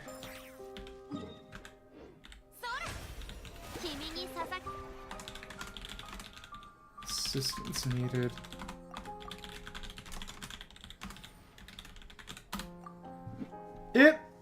Plunge Tao is good. Plunge Tao is good, actually. I do remember the arrow of Plunge Tao. But I never actually did that. Happy to help. Well, it's back to what I was doing before then. Which means I thought things were going to get done before the 4-hour mark, but I guess it'll just be Paha, which is mostly done. Okay. Well, am I a good person? No. But I did get to show off my powerful characters. So this one is connected to a quest that Fwins can trigger, and I imagine Iluga will also be able to trigger, but not now, because it's not like he's in the game right now. And he won't be until the second half of the next patch cycle. Yes, unlike the island in the northwest, this one has, well, it has berries. Yeah, it is interesting that it appears that you've got both Yahud and Nefer, a 4-star and a 5-star option for intel collection. Iluga is going to be the 4-star for interacting with the Lightkeeper Lanterns, and then we're going to, interestingly enough, Columbina has Llama's animal dialogue, so for right now, we've got 2 and both of them are 5-star. Given that the only interaction that really has is getting Aino's funny little anecdote done a little sooner, it's probably why they don't have a 4-star option yet. But again, streets are saying it's probably going to be Linnea, who is this biologist character who is probably going to be a 4-star. People are saying that the small silhouette, well, it's really process of elimination via other dubious leaks, that the small silhouette that we saw is going to be Linnea, and the medium-sized one next to it going to be Snegoroshka, which in, you know, Russia and then the Soviet Union and then Russia again, Snegoroshka is kind of the granddaughter of Santa Claus. Effectively, she's the granddaughter of a more Jack Frost type figure named Dade Morose, who is, you know, it's not really a perfect equivalence, but he's probably a bit closer to a Krampus type figure, you know, not as nice. But his granddaughter, Snegoroshka, who is, you know, in the lore of this game, is, weirdly enough, the lover of the Aias Tartaglia was named after. So people are making some jokes about that. But, oh, that... she gives gifts. Dade Morose does not. He's more of a Krampus. He just punishes the bad children. I believe. But Snegoroshka is the nice one, so we're... The funny thing is that we're going to be getting that character in summer, presumably. A bit closer to a Santa-type figure, I suppose. So, let's have our fun. Not with this team. There's not much left here, because we cleared this place mostly, and that's right, we did actually kill you earlier. We killed Raskolnikov earlier today. Well, didn't kill him, because he comes back tomorrow. So that's some sort of death. Okay. These ones are so hard to fight with Nod-Krai, because of the aura they bring up. Yeah, it's... I can't actually proc Winter Charge on you. So we're limited to 1 hit. Okay. Oops. And it's okay, I guess, but yeah, you can see. All these reactions. Okay. We did iframe that, which is good. But now, since we can actually get aura up, it does have a bit of resistance, but there we go. Somewhat more tolerable. Okay. You are welcome. So that's your name. I wonder what this U6Q. I always wonder what that... What does U6Q mean? I've seen that pop up a few times. Does that just mean you don't have a channel, or meaning YouTube? That... Nobody knows! You know, that's right. I should have believed you the first time. I mean, you didn't say anything, but I should have believed you. Should have intuited it. Oh, the Shadow of the Frostmoon. Why is that here? I mean, it's none of them are anywhere in particular, but no, they're not even random. The chest blueprints are based on individual spots, individual chests. So the only thing I can maybe think of is there was that Frostmoon acolyte, the priestess, whose name escapes me, who betrayed the Scions for the Vitui, and then she cut her horns off, which was freaky. But I'm sure people have made jokes about that. But oh goodness. And then she disappeared forever at the end of that quest after going... She came out of the... That's the big thing. We still have, at the very bottom, this hatch.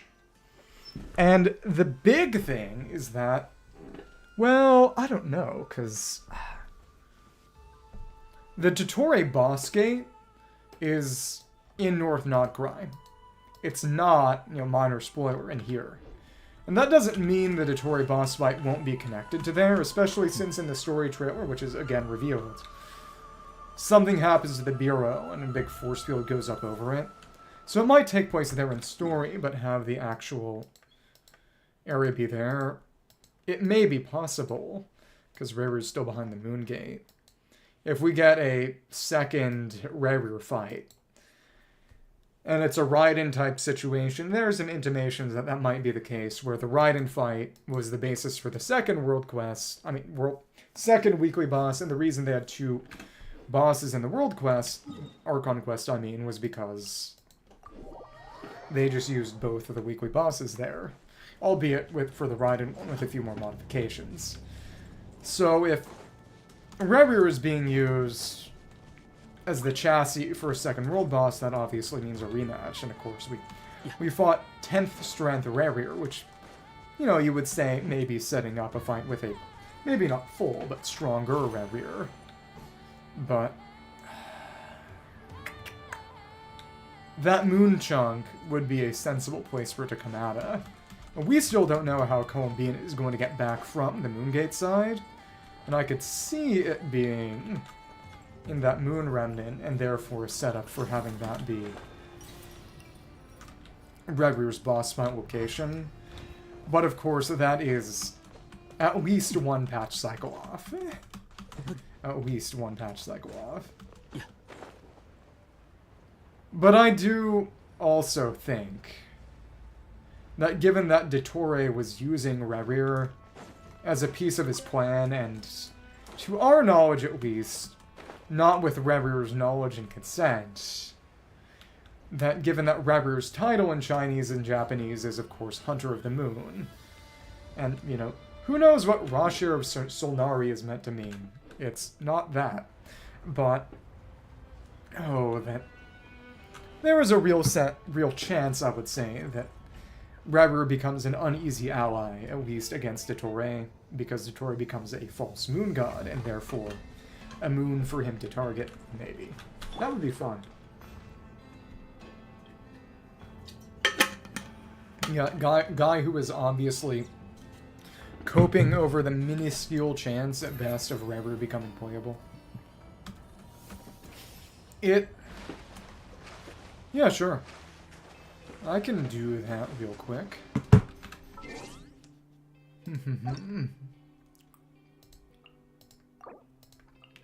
Yelling. Got Aqua. Emblem, that's good. Full HP. Interesting. I have HP Sands too, so... Do you run? I was gonna say, you do have C1, so you don't have energy issues because you're getting 2 per rotation, even without her being on field. Okay.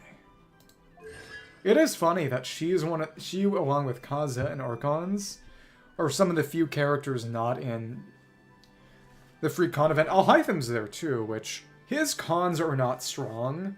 Kaza and Yoan's cons are good, and that's presumably why, because not only are they still strong, but their cons are good. All Hytham's cons aren't good. He's just strong at base. Well, that's not bad. I mean, that's a good build. You have pretty much guaranteed crits and high crit damage ratio.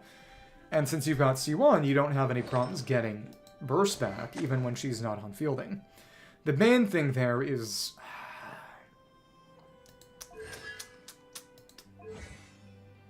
everything that needs to be crowned is crowned. Nice. There's nothing I would really criticize. The one thing I would maybe say is that it's queer that you got a few attack substats on the goblet, but it's hard to be picky when it comes to goblets. Yeah, it's on here there are no wasted stats. You know, you might prefer percentile HP to flat HP, but it's still not bad. It's hard to come up with something to criticize. If you're showing off, I don't blame you, because it's a good thing to show off. It's a nice one. I kind of wondered if I was going to get Aqua when I was going for Flynn's polearm, and I did not. You know, in the end, it's a bit less flexible than Fav. You know, it can honestly be hard to make the case for it, even if you have it, instead of Fav, if you're having energy issues or need the team to battery, and also just because base attack does not mean much to her. So when I did Yeon's Trail Challenge, semi-recently, I ran Slingshot on the... Yeah, I ran Slingshot for it. For pure damage. Because since she was on field, she didn't have to worry about, you know, not being able to catch particles from more than one E per rotation. But with... The other thing that comes to mind is that if you're running her in a Nod-Krai team, it may be better to... Let me check her HP real quick, because it's got to get to 40, I believe, to max out the Nod-Krai resonance. Yeah. Technically, and again, this is nitpicking, but if you were running her with Flynn's, which the cooldowns don't match up, even. Could run her with Nefer, I've done that, but of course that's annoying, because you have to weave in normals between the charge attacks, otherwise her Hydro app is not working. But the one thing that comes to mind there is if you are for every 36, so that's, no, it's maxes out at 60,000, that's right, which is maybe a little excessive, but if you're running her on a Nod-Krai team, you probably want to run an HP Goblet, because it doesn't hurt her personal damage that much, and it's better for whoever's doing winter reaction damage. But that is the only real criticism of any kind I would make of that Yeon build, and that's only even relevant if you are actually using her on a Nod-Krai team, and if you're not, that's just not relevant, because the only thing that matters is can she get her burst up. Right, but if you're running her in a Nod-Krai team, up until 60,000 max HP, she is giving an increasing magnitude lunar reaction damage buff to the team when she uses her skill and burst.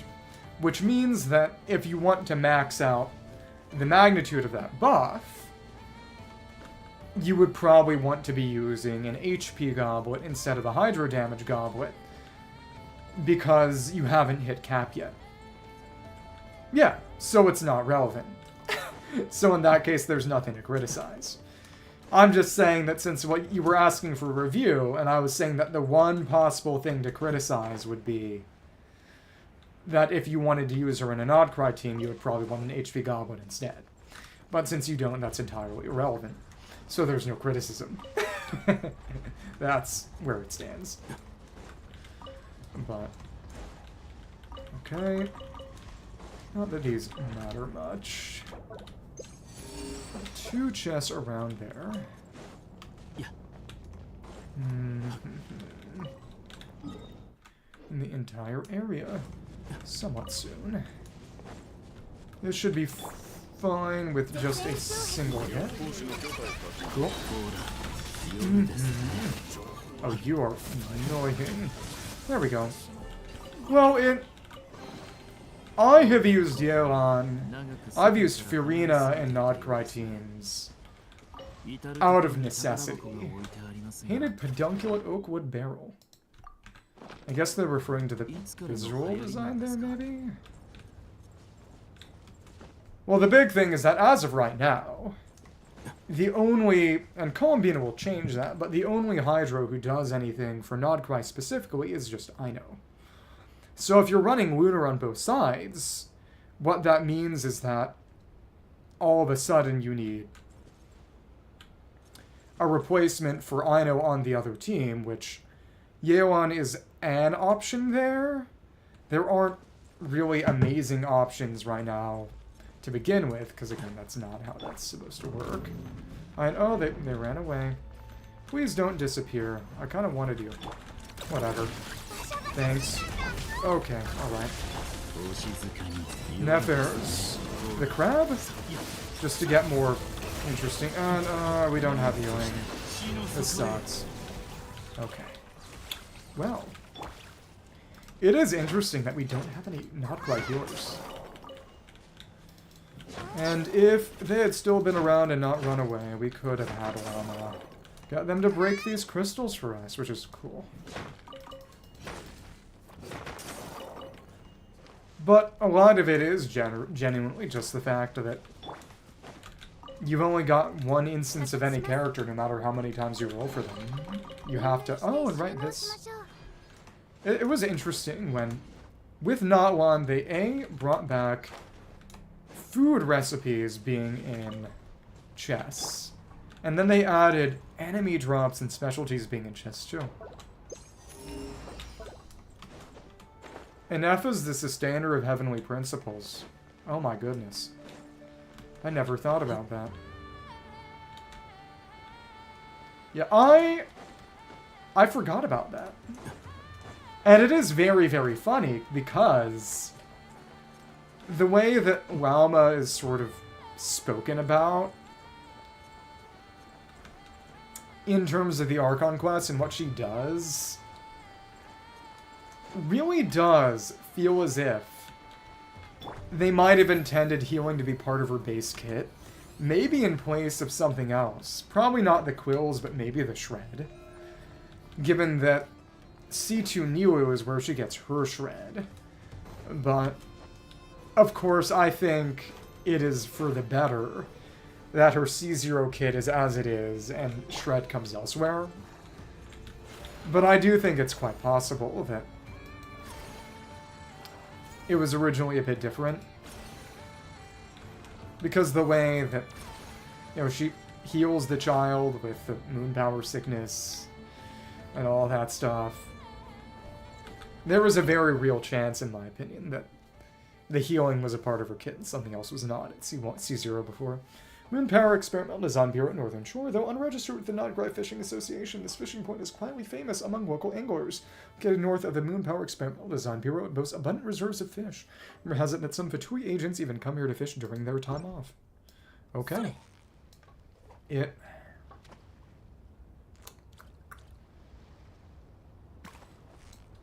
I think it is interesting that, other than enough, the only healer would be, I don't know, Proto-Amber on Llama, C1 Llama, or Proto-Amber on Bina. Because it is interesting how in some way, yeah, because of that, my Nefer actually overcaps on crit just barely for Lunar Bloom damage, which I don't mind, because it's only barely. And given how much crit damage she gets, having no chance of missing the crit is fine with me. But it's a little funny. Okay. This one goes far.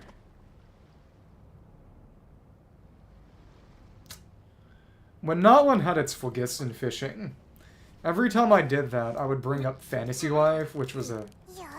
There was a sequel that they put out relatively recently I played a bit of before I got busy with other stuff. I still haven't beaten it. There's DLC coming out soon. I still have not beaten the base game. Exactly, you know?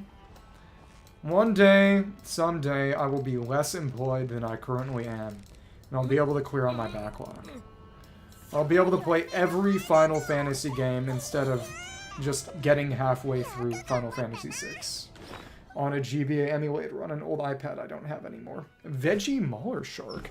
An exceptionally fierce predator that roams the waters of Nod-Krai. There was a time when it ate anything and everything it came across, ravenously tearing its food to pieces. However, after too many specimens devoured unexploded objects discarded by the Moon Power Experimental Design Bureau, the species as a whole has grown more cautious. The Neon. Camouflaging, discarded junk. Okay, and this one is new. Where still, anglers began greeting them with all manner of weapons, keeping them away with potential catches. Over time, these sharks have adapted to a more omnivorous diet, eating whatever safe-looking food sources they can find. Some individuals even gone vegetarian, surviving years without a single bite of meat. Oddly enough, such individuals show no signs of malnutrition. Fish are friends, not food. They really added Finding Nemo. Finding Bina. Okay. Oh. And is there... Yep, there are a couple that are in here. Even some of the base Madakas are here only at night. Huh, okay. They come out at night because they like to party. But it... Columbina, her buff to all... Unfortunately, no. I'm sorry. I am very, very... I guess we'll find out in 5 years when we get part 2, which will just be in the Abyss. But it is funny that both Skirk and Tartaglia like fishing. It's... I'm gonna be schizo again and say that Skirk's story quest was probably intended to have Tartaglia in it originally. Well, actually, you know, I can't harmonize that schizo take with the schizo take that Skirk was added in last minute to replace Capitano.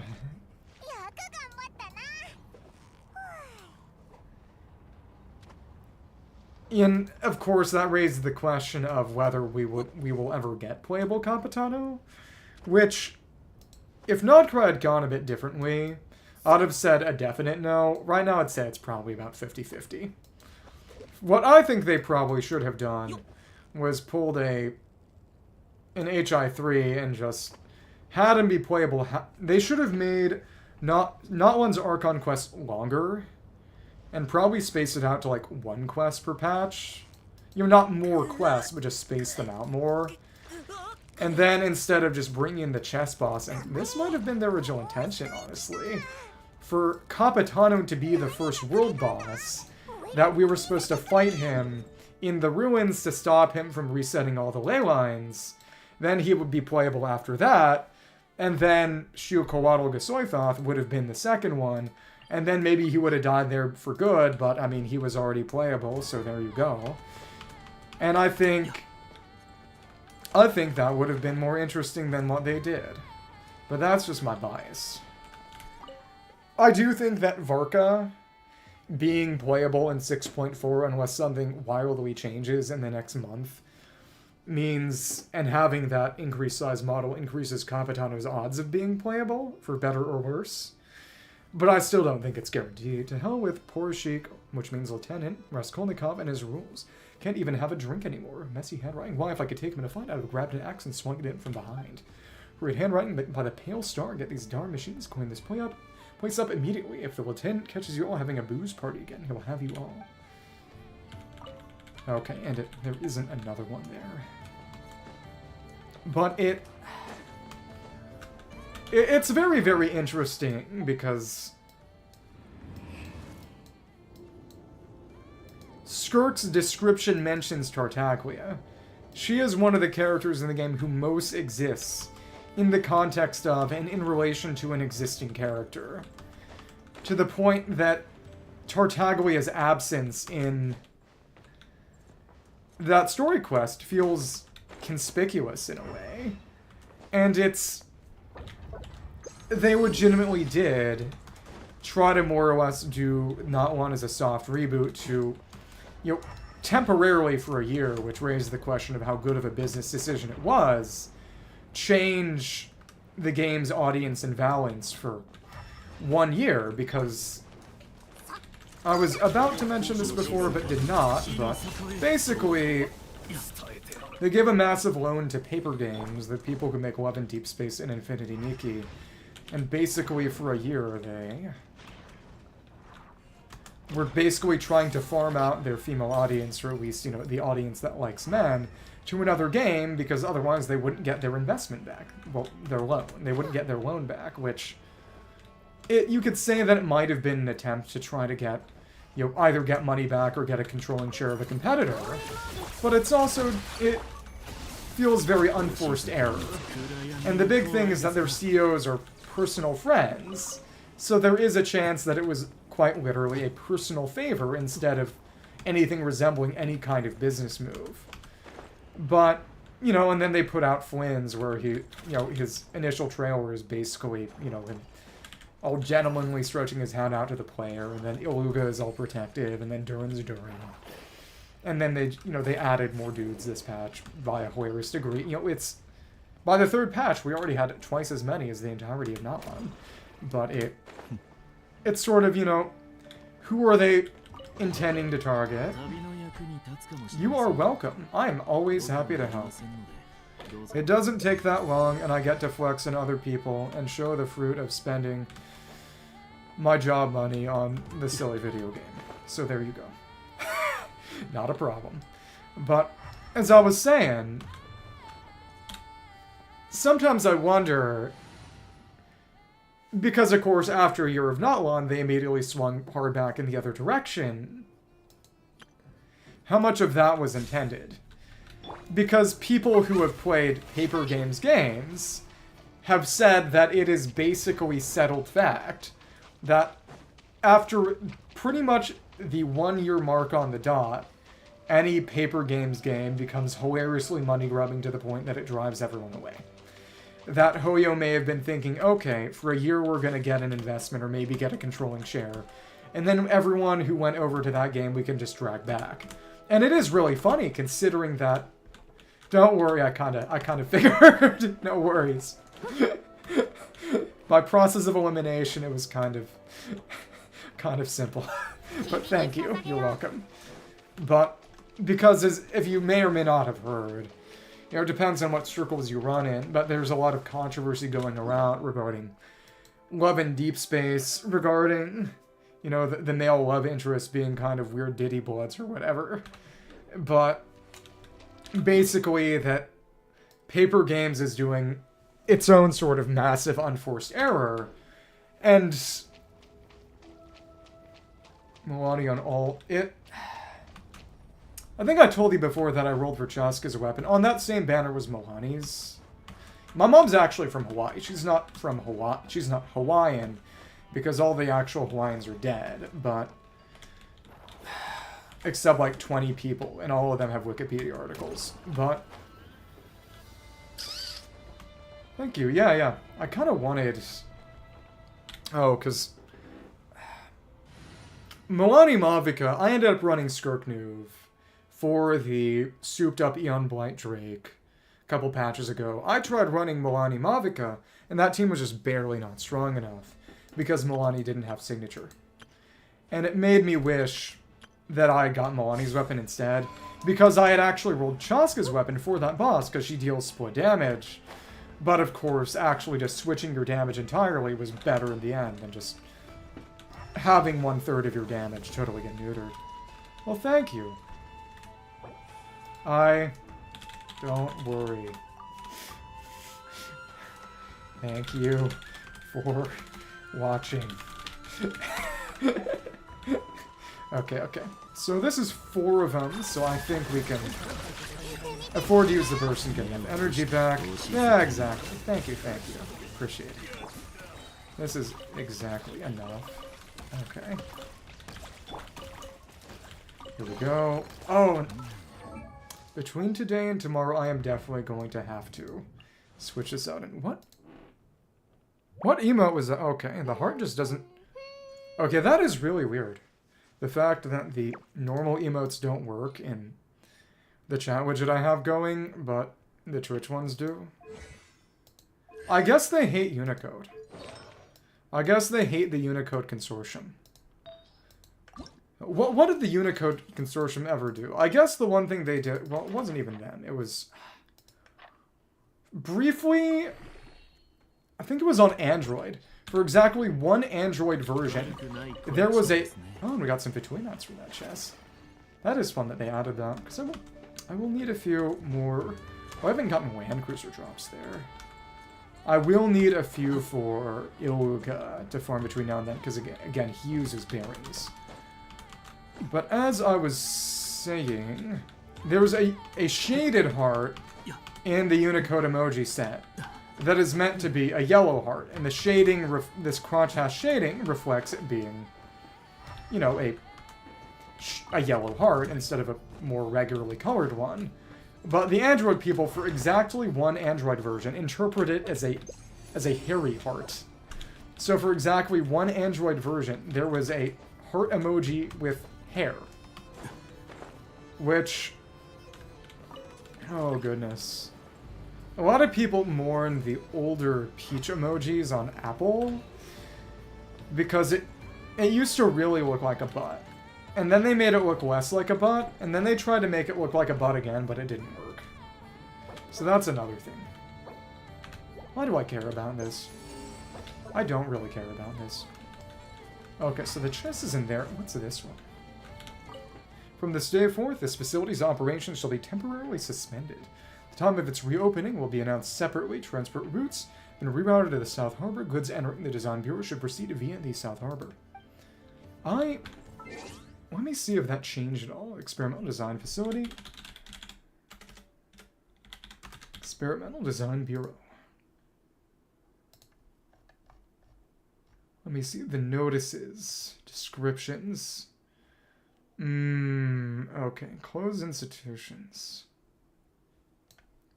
Priorities first. It's not showing that there. We're at North right now. Interactables. Okay, so to the wiki's knowledge, they never, ever, ever... This one never changes. Thank you. Okay. I think I'll be fine. Enough. Oh, that did not hit. I guess we'll have to do that. We didn't get far enough. Silly.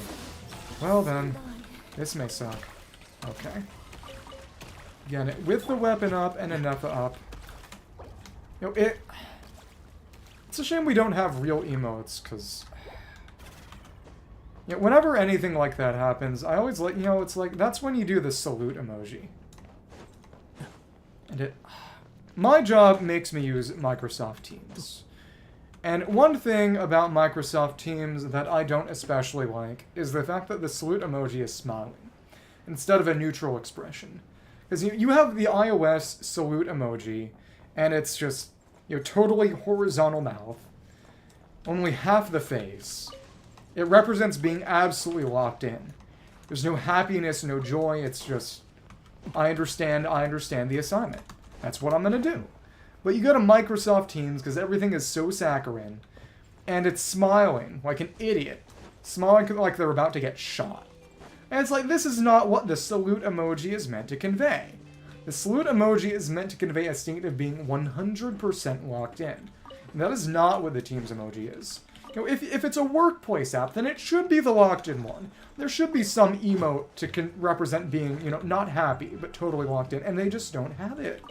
What are you doing, Microsoft? Well, what they're doing is they're putting Pointless Copilot AI in Windows 11, and writing all the Windows 11 code with generative AI, which is why I still haven't updated Windows 11, why they had to put out more security updates for Windows 10, because nobody was switching, including me. I still have my additional year of Windows 10 security updates, which is probably going to be a second additional year of Windows 10 security updates. It had better be. But that's enough. That's enough land. Okay, and this is what we want to do. Let's break this shield. Come on. There we are. Come on, come on. Dumb. This is good enough. Just had to break that shield, and there we go.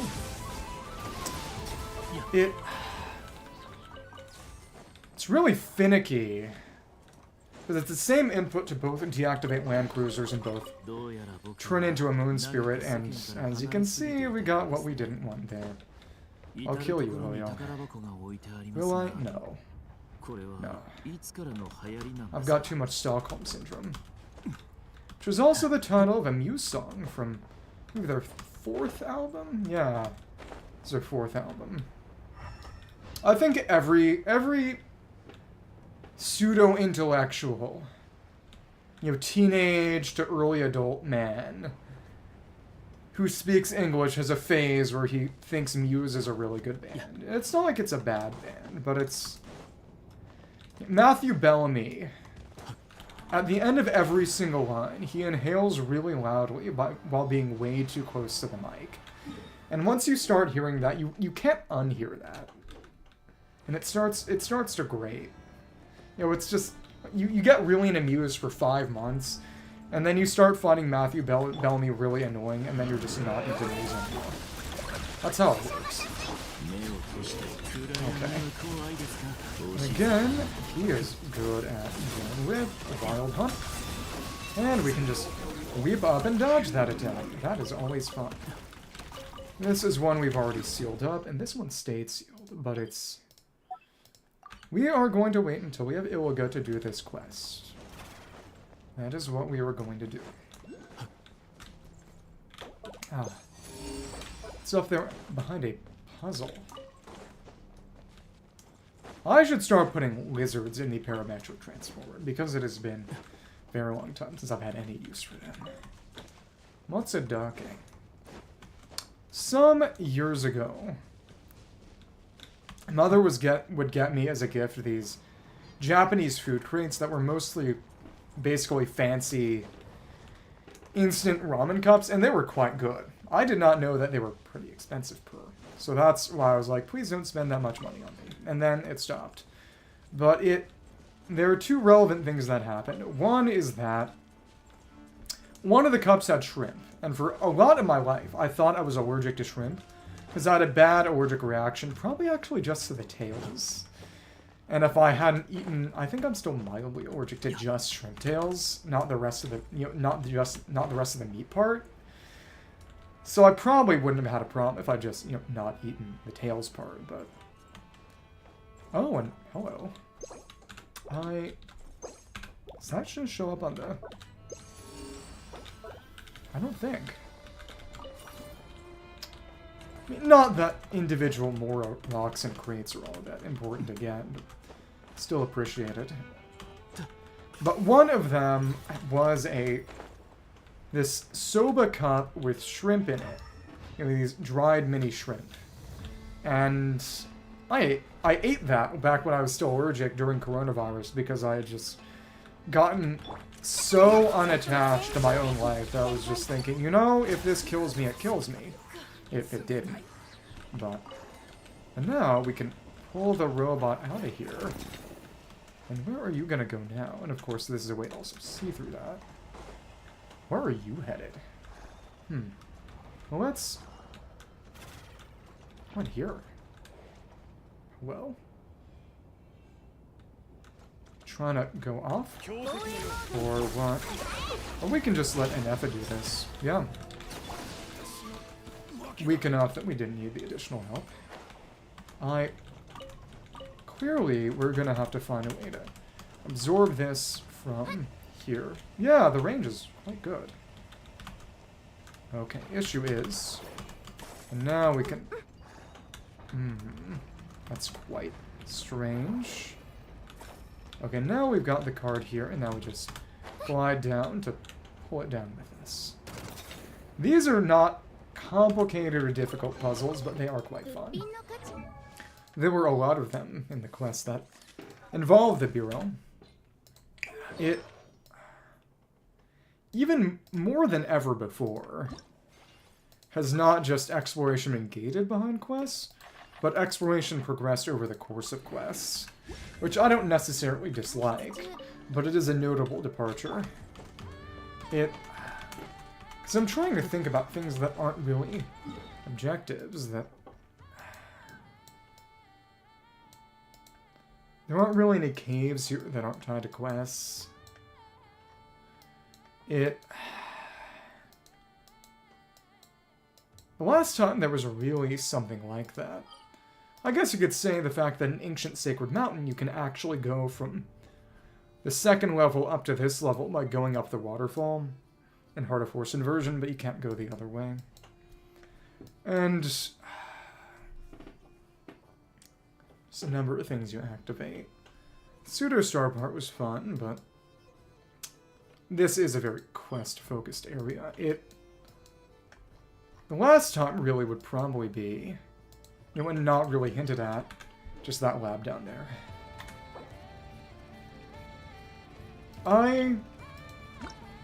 You see, the issue is I'm not especially fond of Ayaka. As a bit, I'm an Ayaka hater. You know, wet socks forehead girl. But you know, if it makes you happy. Anything for the fans. Okay. But one way or another. Is this Aegyo? Like, I don't know that much about K-pop. But if Aegyo was a thing, I think that was Aegyo. It was egg yolk. It was a scrambled egg. Okay. You know, when times get really bad, that's when I'm going to start doing K-pop covers. When I got really desperate, I'm going to start doing K-pop covers. Yeah, that would make my mom happy. My mom is unironically a giant BTS fan. You know, very, very funny for a woman in her 50s. Not in a bad way, you know. Gotta respect her, but you just wouldn't expect it, you know? You wouldn't expect it. But she watches these, for exercise, she watches these K-pop dance exercise videos where, you know, this guy in his, you know, his dance exercise gym in Korea will take the routine of a song's music video and just dance it as exercise. So it's been a little on the colder side, so she hasn't done it as much, but there was a while where, you know, every day there would be about half an hour where she would be downstairs in front of the television, you know, running YouTube on the television for the K-pop dance videos. And you know, it made her very happy. So it's all good. I mean, it's, you know, it's, given what I do for fun, I wouldn't imagine I really have any right to be critical. But oh, what just happened? Oh, now we got one of the drones over here. Let's take them down. And wait, where are you going? Clearly, we can fly up and brust that. Okay, and all that did was open that chest. One of those flying drones was over in the Star Sand Shoal, and people were talking about not being able to reach it. No, you can. You just gotta glide over and time it right. And people were thinking that Columbina would have the ability to permanently infuse herself with moon power, and that only she would be able to break it. But no, one, she doesn't have that, and which is kind of interesting that she has gravity as a mechanic, and moon power. It's okay. I wasn't actually angry about not having a salute emote. I was just... it was a bit. Don't worry about it. Don't worry about bit. But... oh, that... what was I saying? Oh, that... gravity! People originally thought Raiden was going to have a time stop. And if that had any truth to it, it was the brief time freeze that happens during, you know, weekly Shogunator boss. People were talking about Furina having some kind of gravity mechanic, which if it was anything might have been referring to her HP drain, but given the similarities between Columbina's kit and Raiden's kit, it's funny to think about in the context of it maybe having been related to the fact that one of Columbina's resources is she accumulates gravity when the team triggers lunar reactions. But the dewdrop is gone now. That's not good. Maybe I should have done that at some other point in time then. Oh, that's quite bad. That is quite bad. Oh, because... Oh, I imagine... I was probably supposed to... Well, that sucks. I was probably supposed to throw a dewdrop on here to make this lift up. So that I could reach the enemy. Well, the drone. But I didn't need that, and now the dewdrop is gone. Because the little objective that the dewdrop was done in conjunction with is also gone. Well, I don't know if that would have permanently stayed open, though. That might have actually contracted again. But still. Ugh. Ugh. I can mark that and check back. Ready to handle that.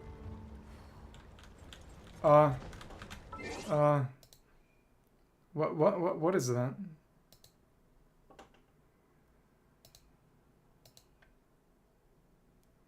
Unable to fetch account. Okay, never mind. Okay, it is you again. It's been a while. Good to see you. You excited for Bina? But either way, you came back as ChatGPT. That's frightening. Okay. Again, we hit the hunter. Have to get a few more crits, probably. That's okay. It's you! Last time, your name was like Moonlight or something, but not anymore. For better or worse. I have a decent memory for these things. It's not like you're unwelcome, it's just you're back. So, you're back. Welcome back. So, we're gonna need a few more sigils to level the lighthouse. Closed? Closed? What do you mean by that? You changed name and you're in your different name era or something? You're on your Eras tour? You're dating the star quarterback of the Kansas City Chiefs? I don't know what I'm talking about, don't worry. Okay. Thank you. And we can take you down before you do the heal thing. Okay, that's good. Midnights and Folklore are the good ones, right? Won't share with friends. I am not as familiar as I maybe should be. I mean, I'm just not familiar with Tay-Tay. Okay, you know, let me just try real quick and see if I were to reload the entire game. Would a dewdrop come back? That's what I want to see. It is plainly my exploration team. It is actually possible to run Llama on here. It's silly, but you can if you want. Now, I'm just reloading the game so that I can... I clicked exit instead of exit to menu, which was dumb. My real Flynn's team is Aino, Enefa, Sucrose, and Flynn's. That's my real Flynn's team. But... Okay, let's get this back. And we're back. Okay, cool. I just don't need my email. I just don't need my email showing. But I thought about using Bina with the team in place of Aino once I get Bina, but I'm probably going to use her on the Nefer team, because the Flynn's team is, frankly, already strong enough. And if anything needs help, it's the Nefer team. Because with Bina, a Flynn's team becomes stronger with Enefa, with Enefa shielding, than a completely sustainless Nefer team. Which is maybe a little much. So there's no chest in there or anything, but... I'm angry. I'm angry that that dewdrop is gone forever. Because as it seems, I'm never going to be able to open that rock up.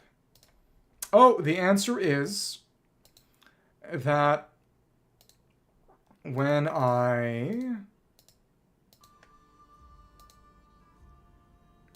Streamlabs is weird about detecting the audio on this game when I open and close it. Or if I open it after Streamlabs, or if I open it before Streamlabs, or lots of things. And I always check at the start of stream, but I didn't really think about checking it again, so thank you for reminding me.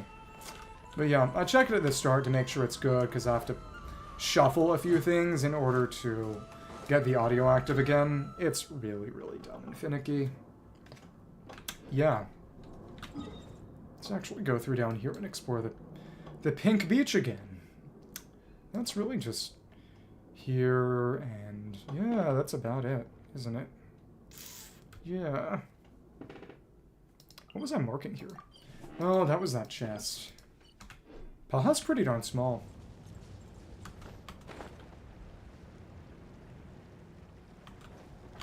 The pink what? Who? Wait. Oh, so that opens from the other side. We'll just teleport then. Is that what you're calling Ino? Ino disrespect and January 2026, huh? Wow. You know, what did Ino ever do for you? All Ino did was be like a child and make robots. Huh? Pink entrance and not the... I'm not entirely following. What's the intention and what's the implication? This was our... Interesting, it's got the verdant crest, which is the name for the frostmoon trees. We opened this up some time ago. Okay. Let me see. Gone from... Oh, are those the lyrics to that awful, awful Cat's Eye song? I saw people discoursing about that. It's like, you need to apologize for reminding me just now that Cat's Eye exists. Break that, and here we have it. That's what the baby says in that song, right? Like, the only thing I heard was, like, the zucchini thing and, like, the baby voice. Because someone put it on my feed. And it's just like, this is why I don't listen to that. This is why I don't listen to that kind of music. I mean, I don't really listen to music much these days, but... You know, have some self-respect. And I'm saying that to them, I'm saying that to you. It's just... want better for yourself. Okay. You know, and maybe this opinion makes me a chopped unk or whatever. But back in my day, people played instruments. Okay.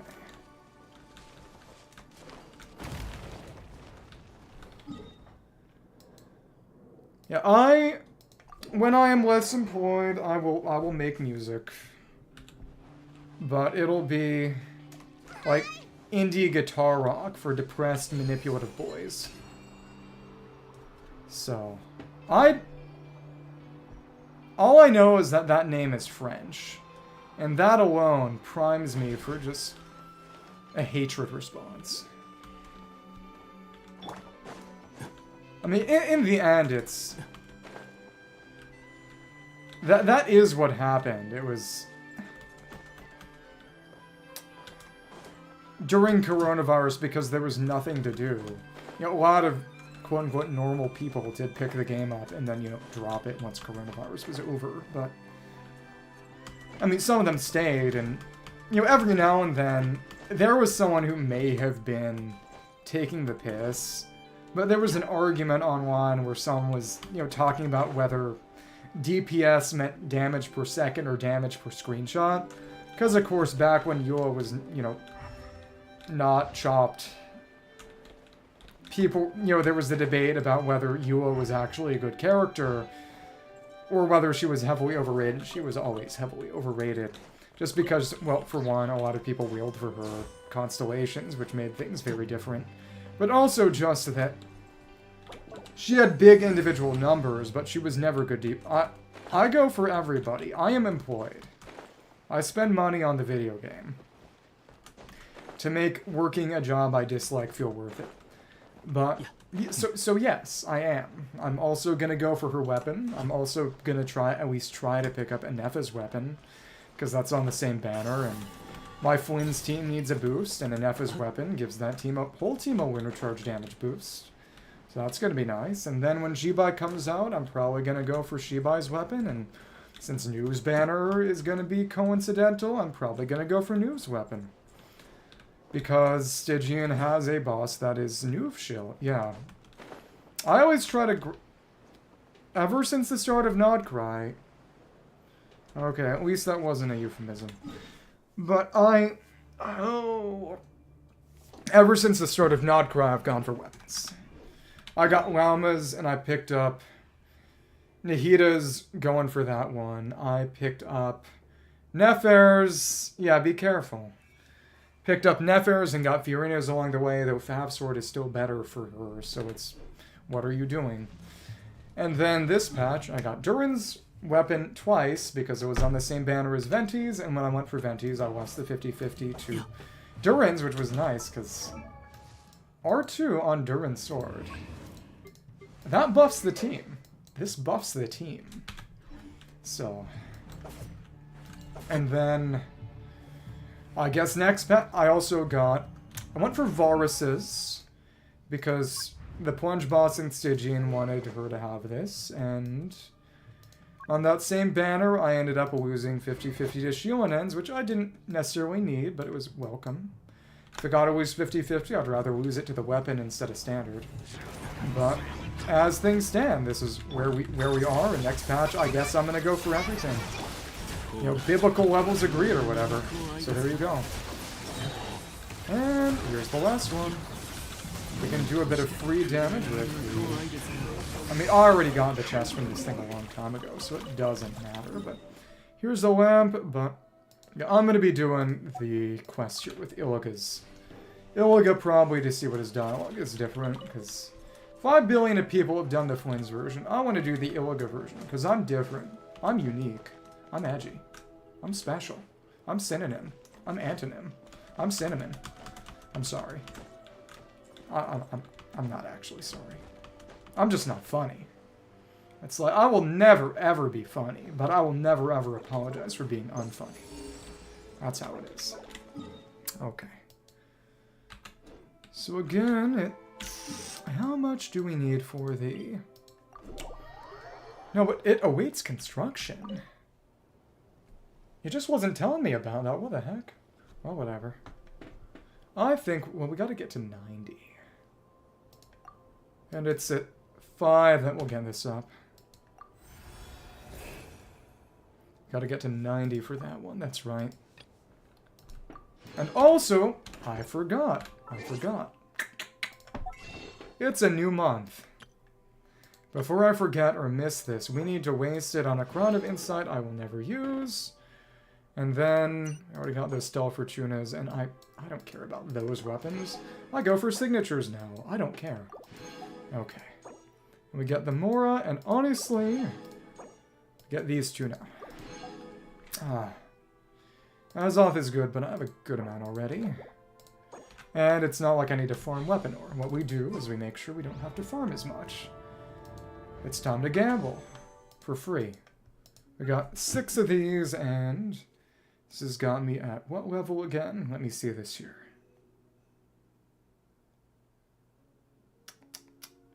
We're at 58 pity on normal. This will get us to 64, so marginally closer to soft pity.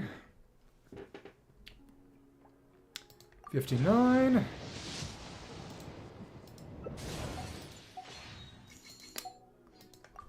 You know, The downside of not losing a lot of 50-50s to standard weapons going for weapons is that I still don't have Primordial Jadewing Spear. Though to be fair, technically, Homa is still better on Zhao, last I checked. Though,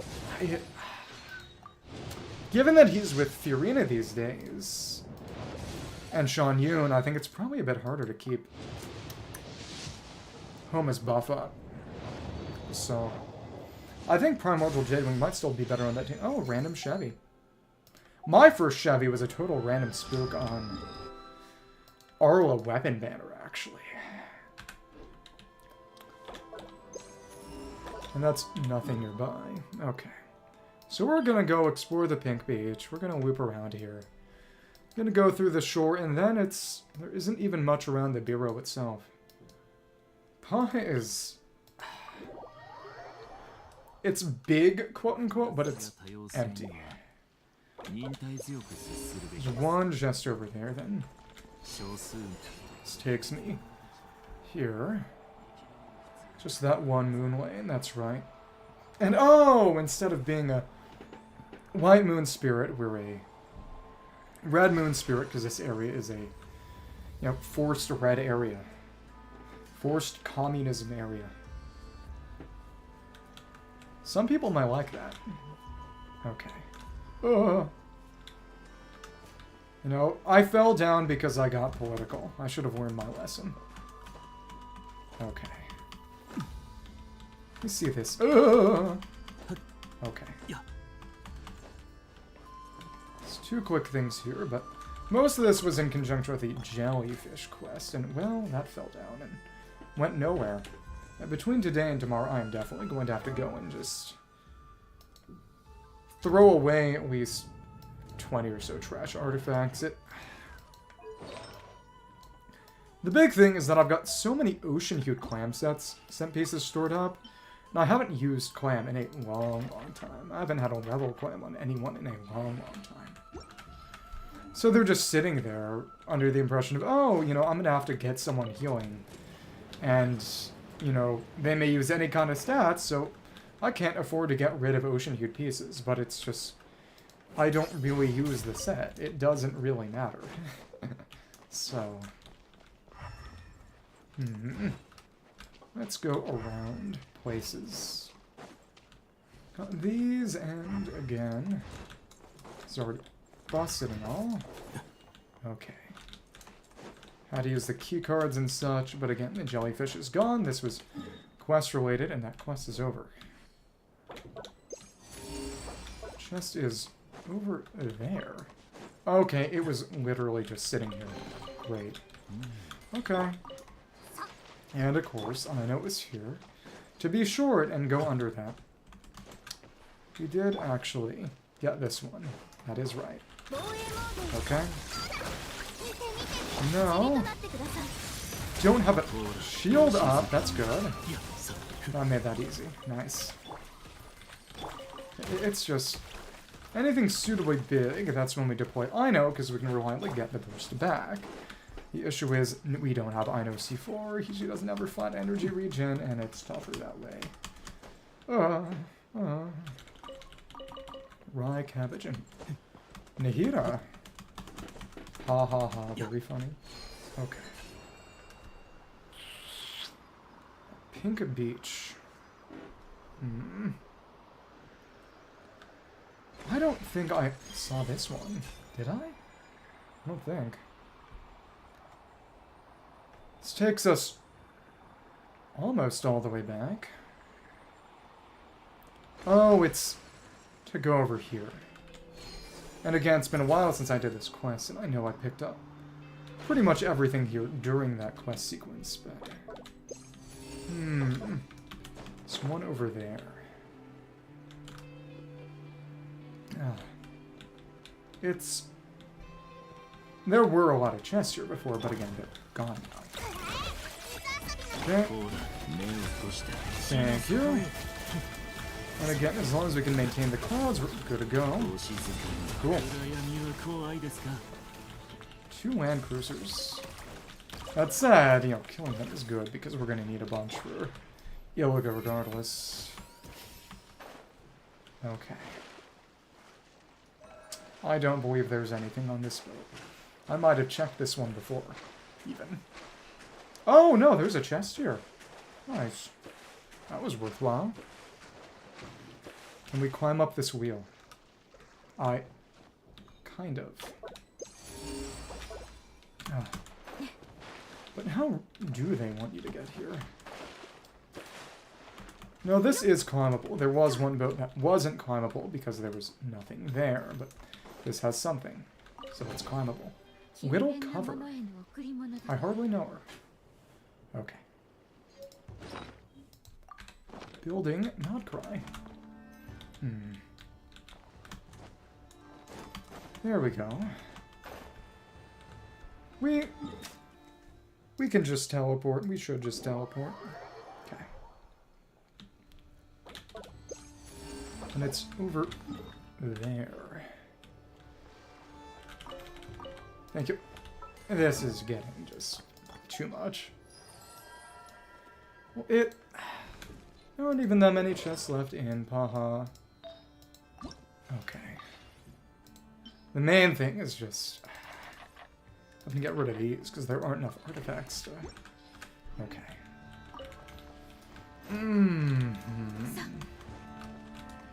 You know what? Sure, whatever. We're gonna get rid of everything. What I'm gonna do is I'm gonna take a very short bathroom break and then we'll get rid of this. So I don't pop. Which again would be kind of funny, but I wouldn't like that. The bureau itself is not much. It's at 86 in grit. Well, to be fair, most of what I was doing was going around totally empty, inaccessible areas out of misplaced curiosity. So, of course it wasn't going up. Okay, I will be right back. Okay. BRP.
Oh, return from the land of the dead. The bathroom. Okay.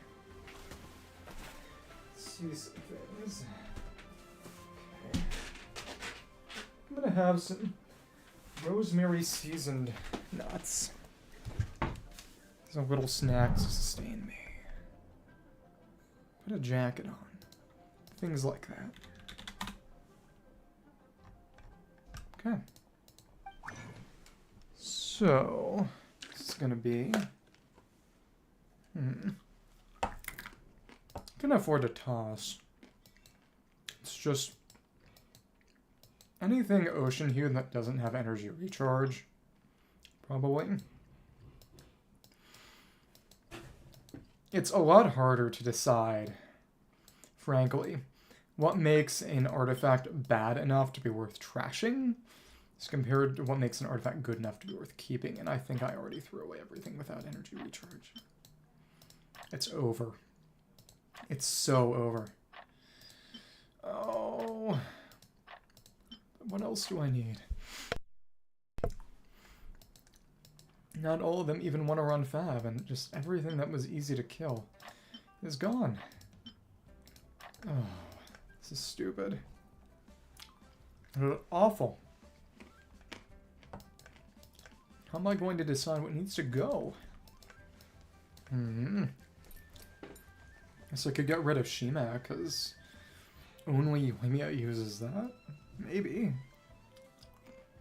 I mean, Yua still wants Pale Flame. And that's what hurts. Now I get rid of any Noblesse piece without energy recharge, but they all do. It's so painful.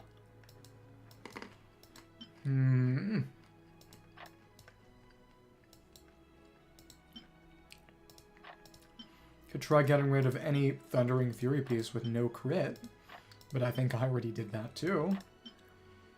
It's just... it's so hard to decide. I guess I could get rid of all those off pieces, because you're never going to use a feather or flower off piece, but still, it's so difficult. I should really do. Only Ayato and Tartaglia are going to need these. I could probably get rid of a few of them, but no one's going to need this except for a crit Dia, and Yua already has her 2-piece tenacity and Verakasha. So painful. What am I going to do? The answer is getting rid of all these, because I will never use these. I will never use Song of Days Past. And if I really needed to, but I can't guarantee that. It's just this choice paralysis. It's hell. Oh. Fragment. I don't need many of those, but... Are there any kind of... Honestly, we could get rid of... Well... Shiwana doesn't really need that. Got rid of non-crit obsidian pieces. Well, with non-crit damage. Yeah. Let's just get rid of all non-crit obsidian pieces, because there are actually a good number of those lying around. Yeah. Be some time before I need to give someone obsidian again. If that ever even happens. This is our freedom. I hope.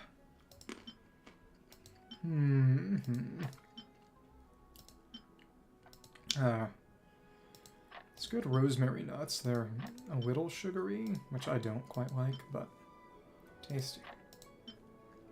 That's multi-crit. This is fun to get rid of. Technically, Long Nights is better than Zhao, only slightly. And he's already getting so much damage bonus from Furina teams compared to the attack from Vermilion. It's quite difficult. We need one more so we can clear out some spots. What can I get rid of safely? Probably a no crit golden troop piece. Any golden troop pieces with no crit? I may have already gotten rid of those. It has been a while since I farmed these. Oh, it's so hard to get rid of things.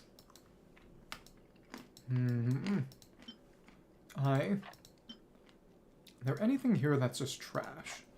Something without energy recharge. Yeah, this is just not a good piece. And now we have created a marginally larger amount of space in the inventory. So good. Kind of want to keep that. That's not that good. That is not that good. Nobody needs HP who runs VV. Now we have a marginally larger amount of inventory space. Yay. I need to spend a day on my own just clearing out the trash. But again, determining what is trash and what isn't is unpleasantly difficult. Okay. Any flat attack or defense, circle it. Needs to have both crit rate and energy recharge, because they're generally for buffers. Otherwise I throw them away, and that heuristic has been fine. So now that means I can open about up as some chests before I have to clear out space. Okay. That is fine. Okay.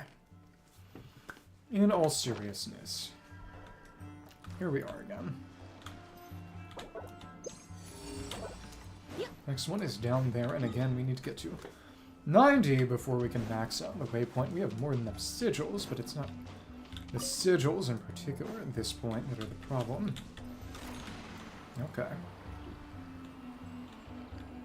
Got permanent infusion. Main thing is the transformation. Oh, and it's just right there. Okay. I was expecting some enemy at least. I guess not. The one would be you over here. We already got the chest for you. Okay. Hello! Hello there! No? Well, I kind of forgot to put down enough and... Oh, well that was not good. Oops. Yeah, the lack of the shield will do that too. This will tell you how brain-addled I am right now. Okay. Guy who forgets that enough as utility is largely related to her shield. If you're over there. But again, we're at the beach. So we can go and take down the Wild Hunt dudes over here. Again, that's going to be another lantern we want to use Iluka for eventually. Okay. Hello. And now... And we have just enough. Thank you. Pick these up without inadvertently activating the lantern. Okay. All the ones notated are over there. There was an Oculus there some time ago that we already got. The really funny thing is that over around that way, there is a set of sand drifts so that once you have the permanent infusion, you can just break them. But I didn't know that was going to happen. So I meticulously pushed a snail over so I could get close enough. It was over this way, and you couldn't carry the infusion you get when you bust a snail that far without it disappearing. I didn't know there was going to be the permanent infusion once you did the quest, so I meticulously pushed a snail all the way there so I could ferry the infusion there, which of course was totally pointless, but hey. Good memories. Maybe not good.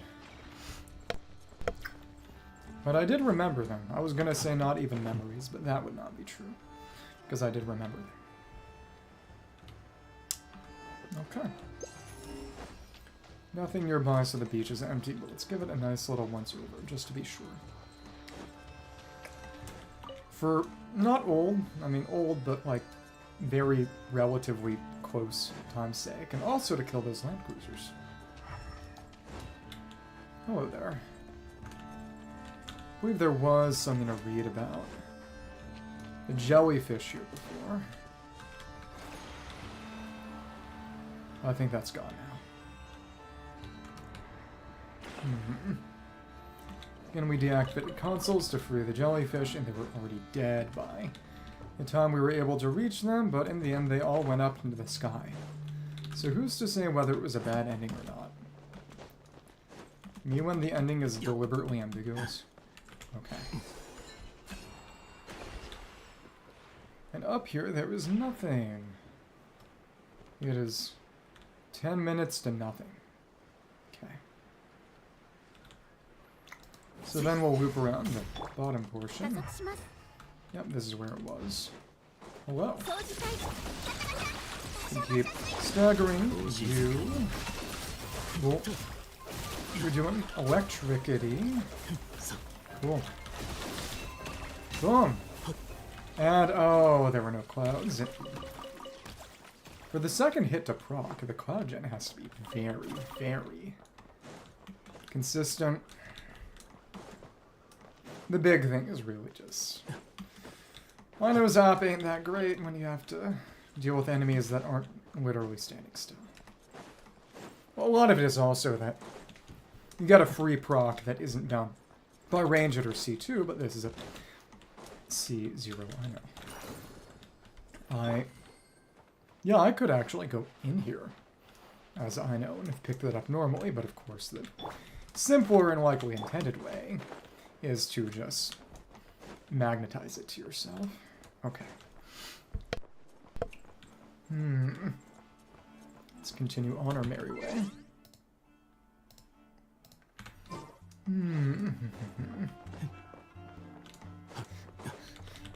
Okay. And... yep, that's where we were. So they've looped back around to where we were before, so that's all good. Now we loop around the southern portion, and again, at 87. We are marginally closer. Oh, it's up on the ridge. Of course, we'll loop around there eventually, but still. I think... loop around this way, up to the top portion, and then we can go down to the harbor, and I think that'll put us at a good time frame. Yeah. But a bunch of them are just on that ridge. Okay. Hello. She did get a lot better in terms of... okay. Let's get in the middle. And you're still not dead. Okay. Now you are.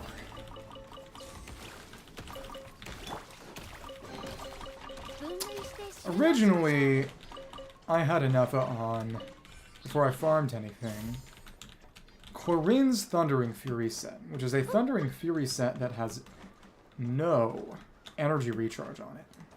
I never built any energy recharge for her. And then, when she switched to Silvermoon, she actually got a good amount of energy recharge, and suddenly she became able to burst a bit more consistently, which was nice. Again, I'm going to move her to the sub-DPS set once it comes out and I can farm it.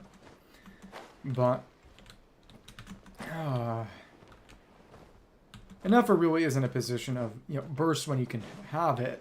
Because the buff is nice, but the damage isn't any good. And it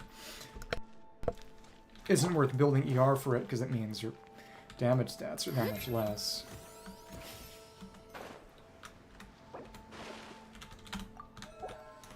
Did they switch Avatar? Oh goodness. Nahida now. But we already got these, I believe, so it's just a matter of One flings mini burst. That's good. Okay. Let me see this here, and... Now the chest was over this way, on this one. It wasn't there. Again, we've got this loading dock area, which was a big part of the Archon quest. But... I mean, thank you. It shows on.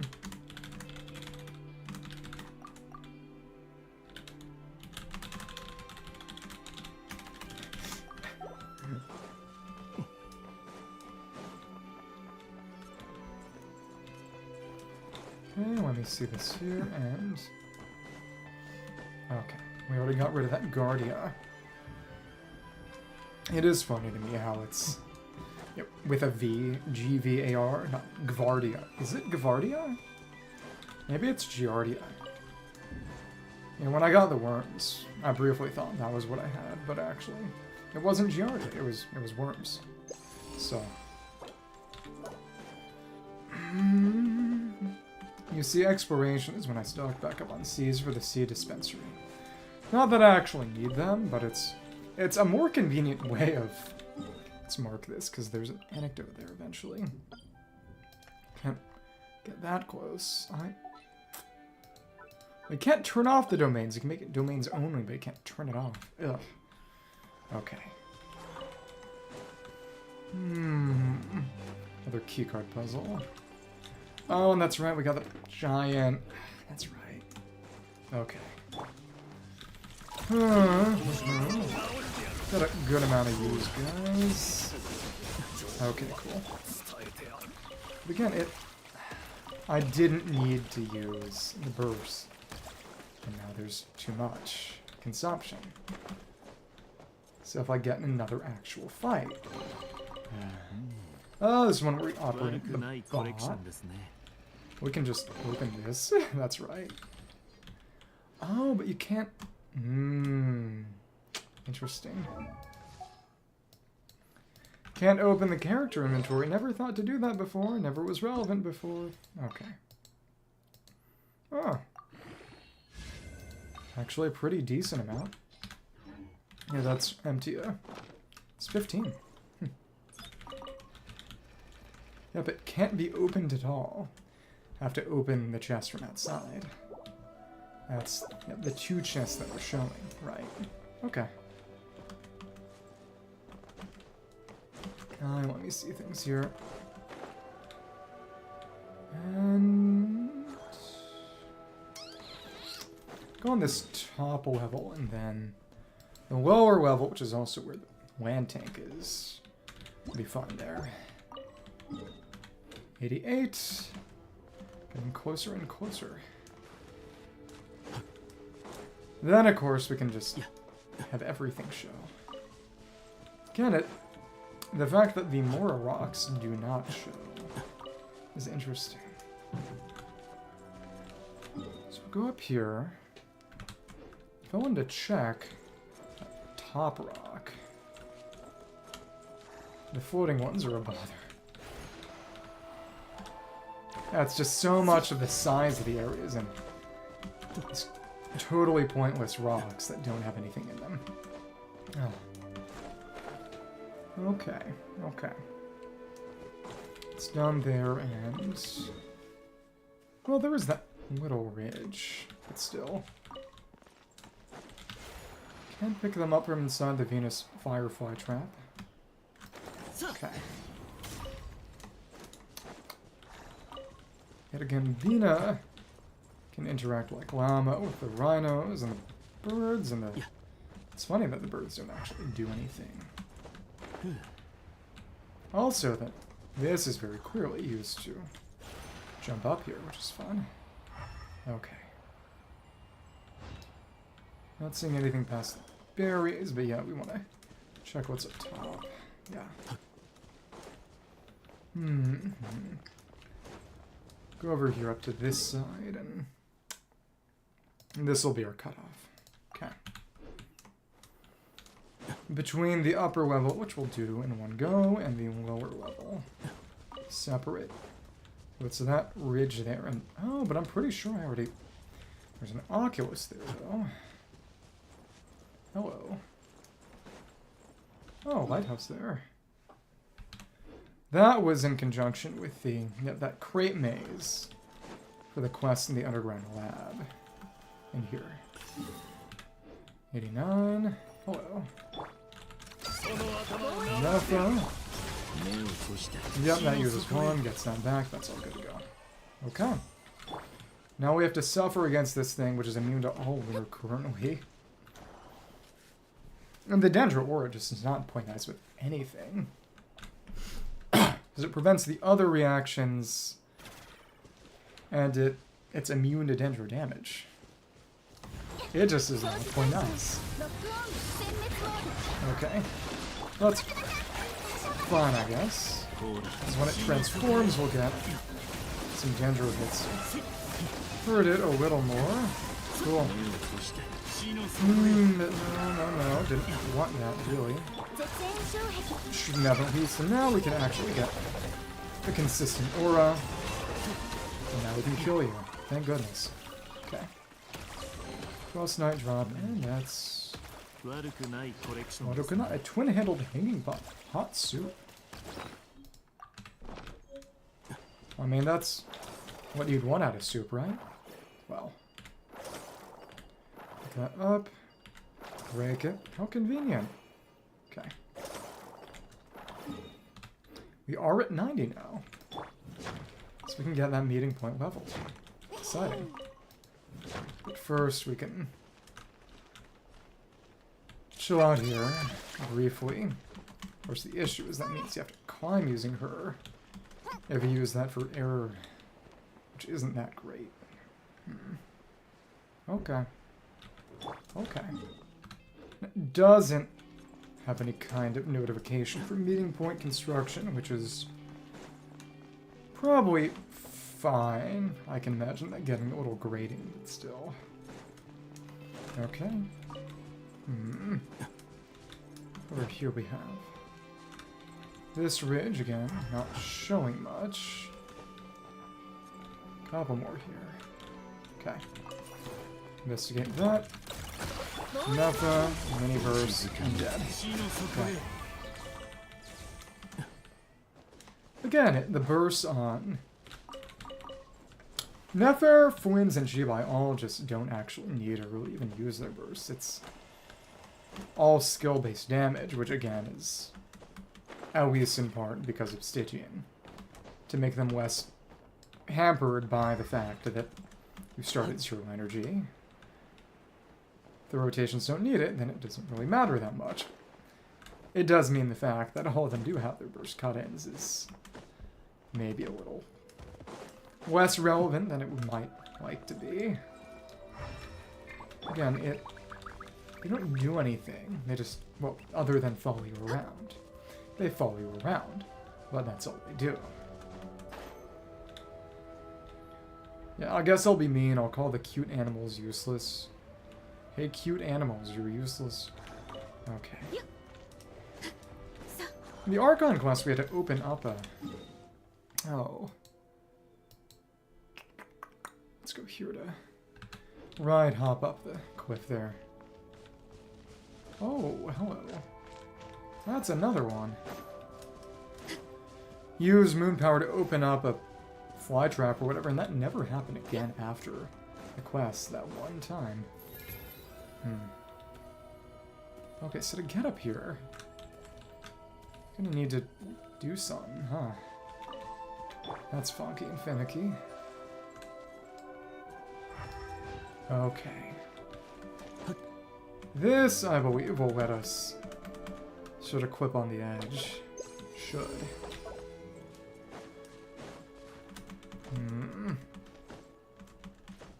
If we can manage.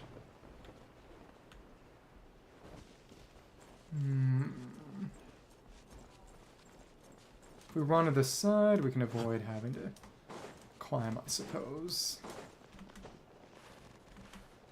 That was a weird noise.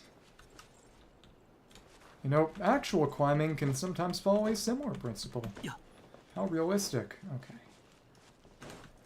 Go top this ridge. We should be able to climb on top and see all the nothing that's there. Again, it's not even on the map. It's honestly weirder that they didn't have any kind of moon lane going up there. But it's gonna have to be... Might actually be better from the main body of the bureau, but let's try that still. Come on. Should still have enough to get over there if we glide there.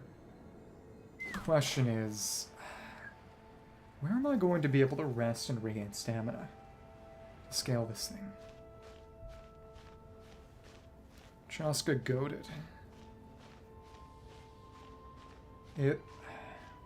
There was water to absorb, Scar would actually have gone a little farther.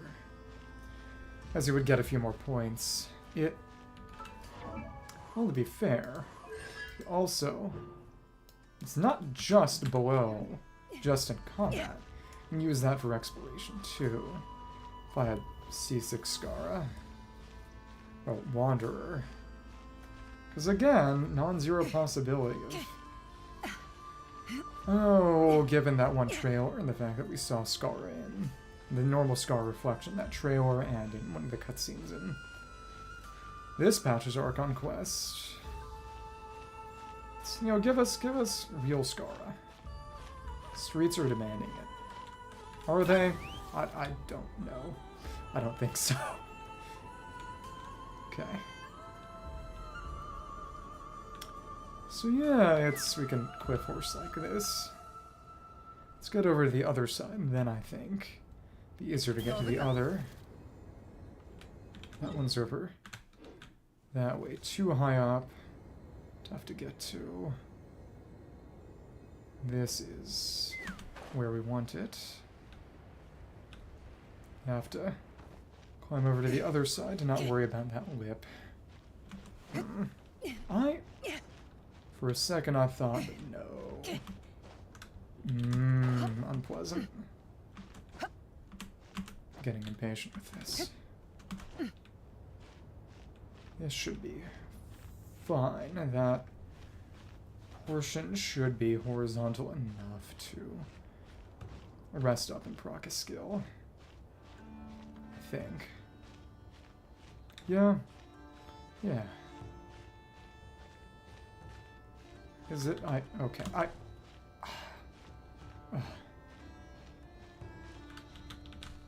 Yes. Yes. We're above the bureau.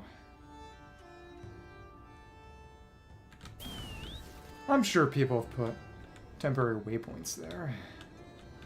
Okay.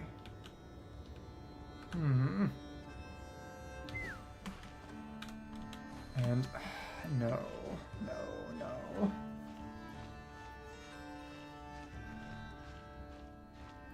Yeah. You know, resinless behavior, and I have resin. So, what purpose is served? My own perverse curiosity. Okay.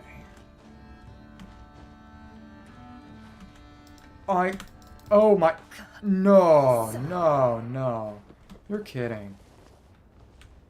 We didn't slide all the way down at least, but still. That was embarrassing. At least the skills back up.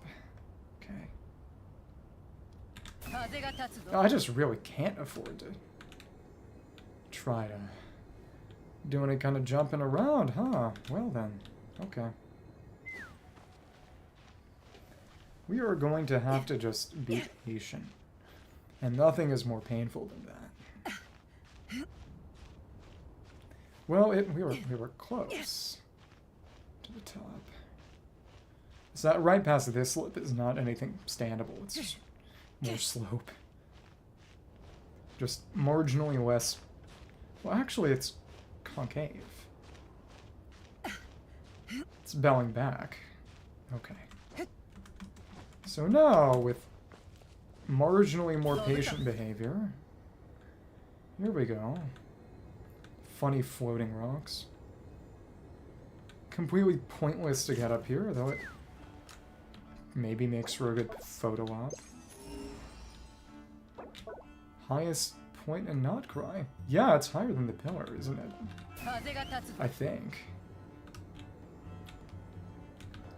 Well, it's a shame that there's no altitude checker, and there's mint up here. The other one that was actually easier to get to. Though it might have been because of the... I don't know. This is the stuff. You're kidding. It's even got ore. So they did Mario Galaxy. They did put some coins up here in case people came. And they put mint. That's fine too. Mint is fine too. Okay. Go to the other one then, maybe. Sure. Okay. But when you go to the pillar areas in the pocket Moongate-ish dimension, you access through the giant moss ball over on Lempo. There isn't really much of anything there other than the initial chests and the combat encounter. And if you get too far away from the intended path, even though you can't climb there, it will forcibly send you back. Well, not out of the dimension, but it will forcibly send you back to the playable area. But here you can just go anywhere. Though again, they don't really void you out in the open world. Outside of instances, the closest would be the special void out if you try to jump down below Dvalin's tower in Storm Terror's lair.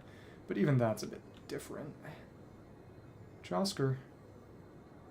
If you can find a sufficiently slopey slope, it will just let you climb up. We're above part of the pink beach. Oh, that's the real reward. This is the best view we can get right now of the Pyramida area. I wonder if that's ever going to be anything, at least in the foreseeable future. The main thing is that near the top over there, you can see that little mountain that's right in front of me. That is apparently going to be the land connection to Snezhnaya. That the northernmost Nod-Krai island is just going to be connected to Snezhnaya, and then it's just, the area we started with is just, okay, 3 funny islands. Which is kind of funny.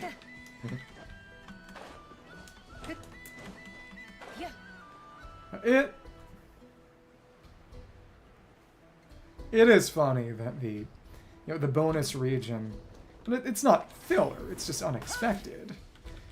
And was planned at the earliest presumably when Fontaine dropped. Is actually very story relevant. It's not filler. I mean, it's filler in terms of reaching the end of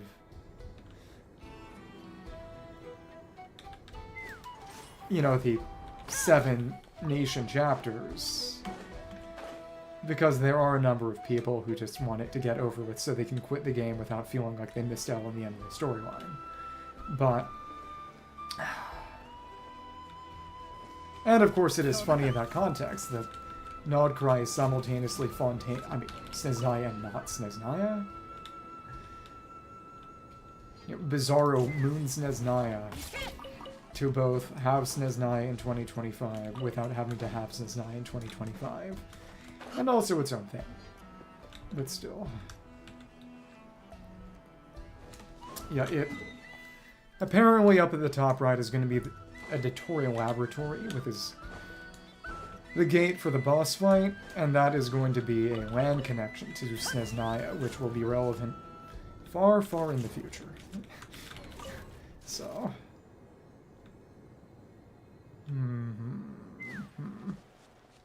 Well, we'll see. Get up there, go down to that one level. Oh, ouch! That was unpleasant. That is what happens when you don't pay attention. But...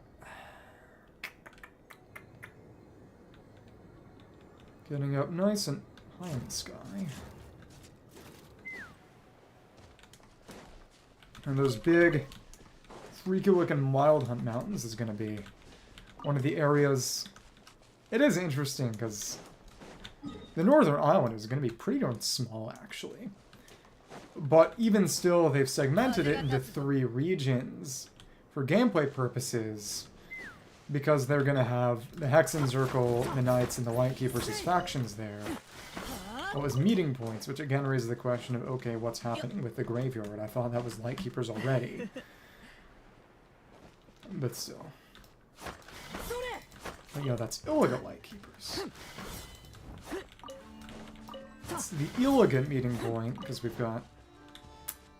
I guess the question is... I'm assuming Durin, but who the Hexen Circle meeting point character is going to be for North Nod-Krai. But again, they have a Hexen Circle quote-unquote area, and a Knight's quote-unquote area, and a Lightkeeper's quote-unquote area. So they can have 3 meeting points for the factions, and there's a sweet flower here. You're kidding. It's on the rocks.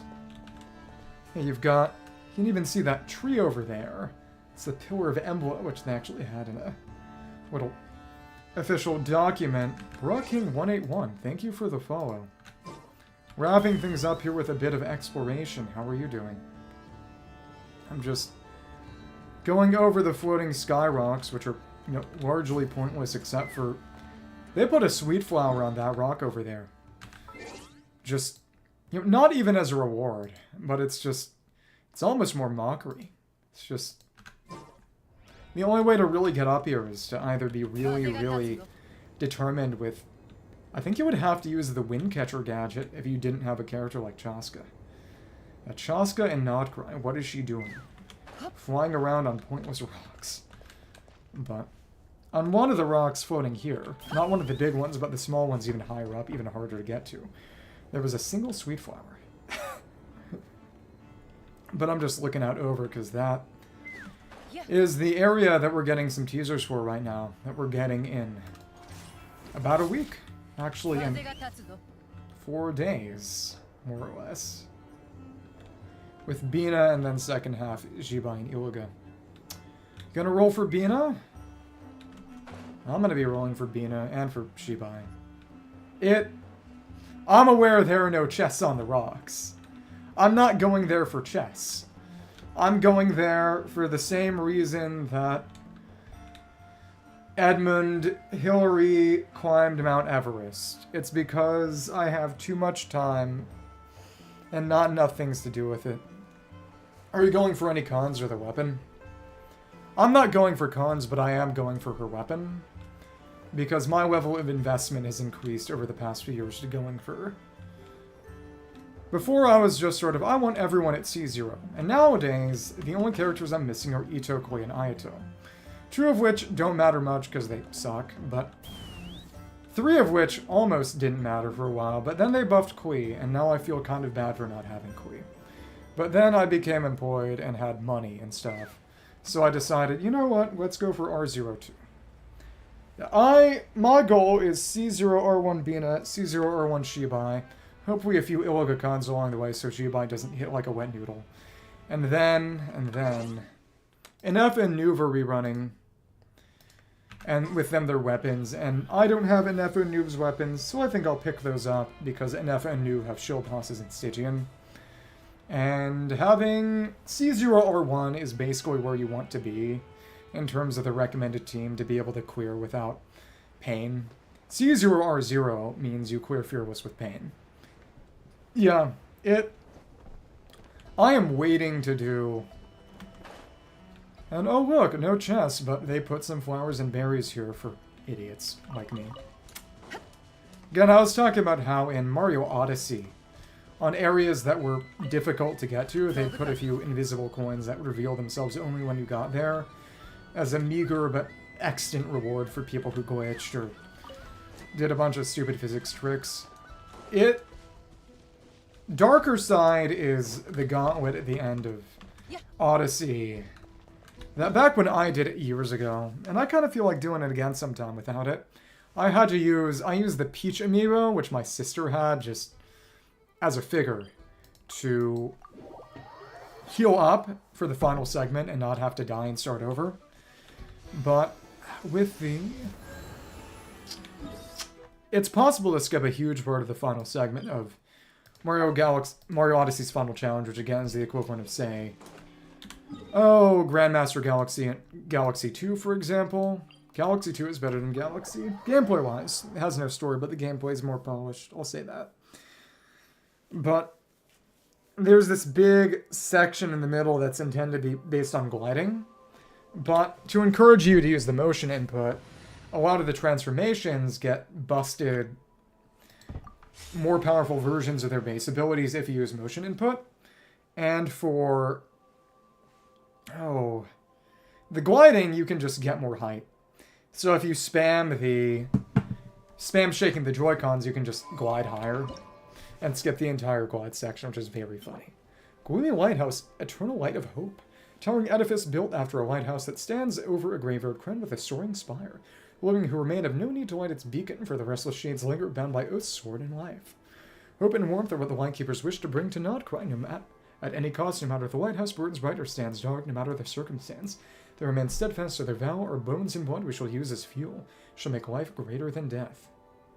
If you're dying, wouldn't that kind of make death greater than life? Well, whatever. No, I'm not a Lightkeeper. If they die, not my problem.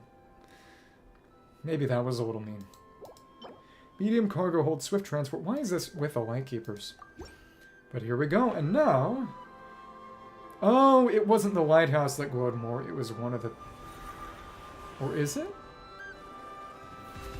Oh, we're just getting this swirly moon energy pillar. Very similar to the... Oh, Twins, you made it! Get a meeting at the meeting point now as another reward. When you beat all the local legends in the Night Kingdom, the pillar glows a bit brighter there too. Why, of course, I owe you both my thanks. Lighthouse looks a fair sight better now that it's being maintained. Let me see. Depends on your definition of better. Because it has a lot less friction and it's simpler. And when I did previous regions, I wasn't employed. Or, with Notland I was. But, which meant I did a lot of it during the summer. And had to put a lot of it off. But, let me see. I would say Mondstadt and Wheelway are very vanilla. There's nothing all that wrong with that. One thing that is nice is that it expects you to clear out... Let me see some things.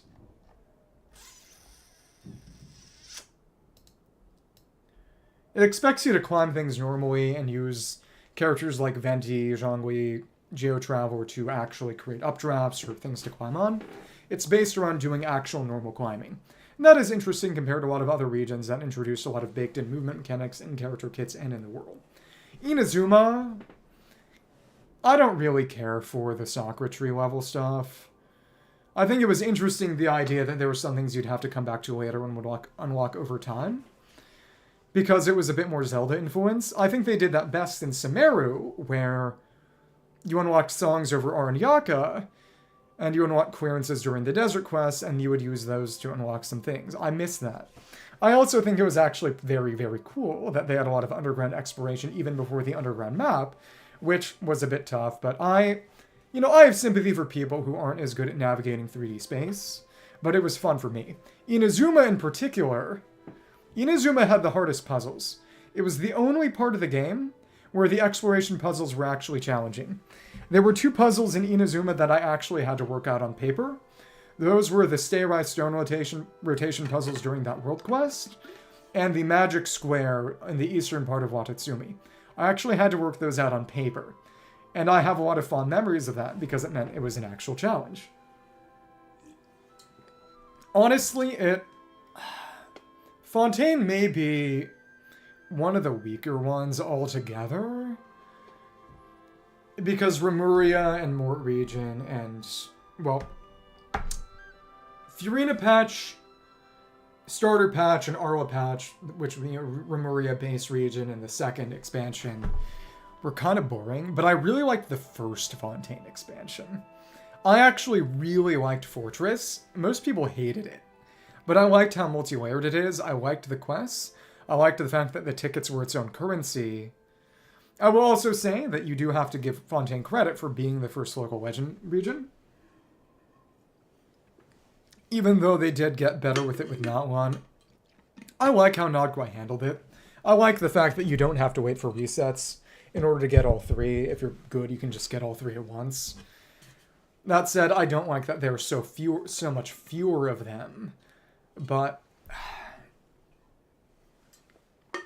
I had a lot of fun in Nod-Krai. But the biggest criticism of it is probably that, especially with the Tatankasaurs, which are kind of clunky, the Saurians all are downgrades compared to the character equivalents. And as someone who got every character and used the characters for exploration, I enjoyed things. But it was basically the whale exploration region. Nod-Krai, what they did with the treasure compass makes things easier, and as someone who's pretty employed these days, I'm fine with that. But in terms of what I'd say just from a less interested standpoint, I would say the ideal region would have the extensive underground of Sumeru, lots of local legends like in Nod-Krai. The reason I liked the first Fontaine expansion, frankly, was in the first Fontaine patch, the only two local legends that weren't just underwater ones used the abilities for were two water Hydrophantasms, which were okay-ish, but they were actually fought pretty differently, but they looked the same. And then in the second patch, they added a Fatui operative local legend. They added the supercomputing array, the one that works like the equivalent boss and reduces gravity. And those are ones that are fun to fight just for fun. One thing I do appreciate about local legends is that you can fight them on your own time, and it was in 4.5 with Chiori's release that they made it so that, with Chiori, local legends now dropped crazy amounts of their actual drop, because before they only dropped as much as a normal enemy, so they were deliberately inefficient for farming. But now, fighting local legends is a way to farm that's a bit more engaging. So ideal region would have lots and lots of local legends. Probably have the treasure compass here, maybe just to make it easier if you need that. Inazuma puzzle difficulty and Sumeru underground. That's my ideal region. But I would say Nod-Krai probably has the best exploration overall. But I think you definitely won't feel that if you don't have the characters to use. Why, of course, I owe both my thanks. This lighthouse looks a fair sight better now that it's being maintained. Our pleasure, although it seems like even with a functioning lighthouse, this whole place is still really dark. For some places, the light doesn't even reach.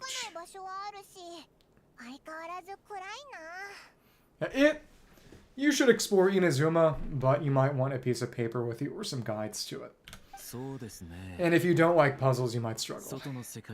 That kind of rhymed. Indeed, in the graveyard, it seemed as if even time itself had forever paused at the close of the battle that night. Muon Abyss. And I never had any intention of changing this. But it seems that by lighting the lighthouse, you have set time in motion once again. Will this affect your life? Sorry, we didn't mean to. Oh, don't apologize. I am not against the change.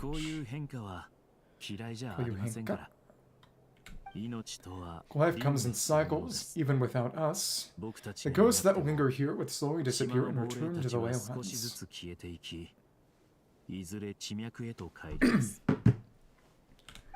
So do not worry that this lighthouse cannot shine upon every last corner of the island. As the ghost gradually leaves, so too will the fog that envelops the area.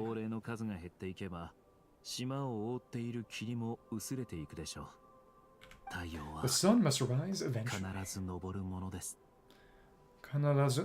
mono desu. The sun is a thing that rises. Okay, the sun rises once more. And yeah, you can see it's a little brighter than it was previously.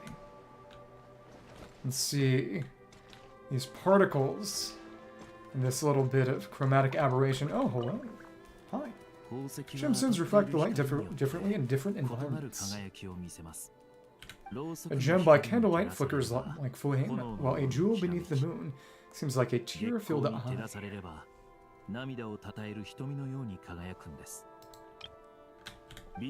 There are 1,000 forms to beauty, and gems are cut 1,000 ways.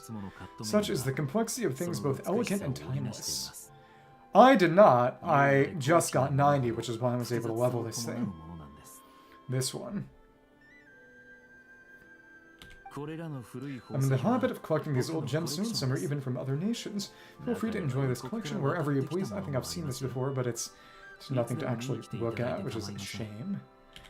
But it is cool that characters do show up as NPCs in related areas now.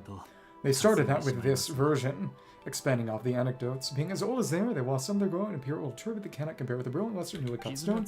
Careful in touching this, not damage them. Left most of them their original casing. What if it was another vision?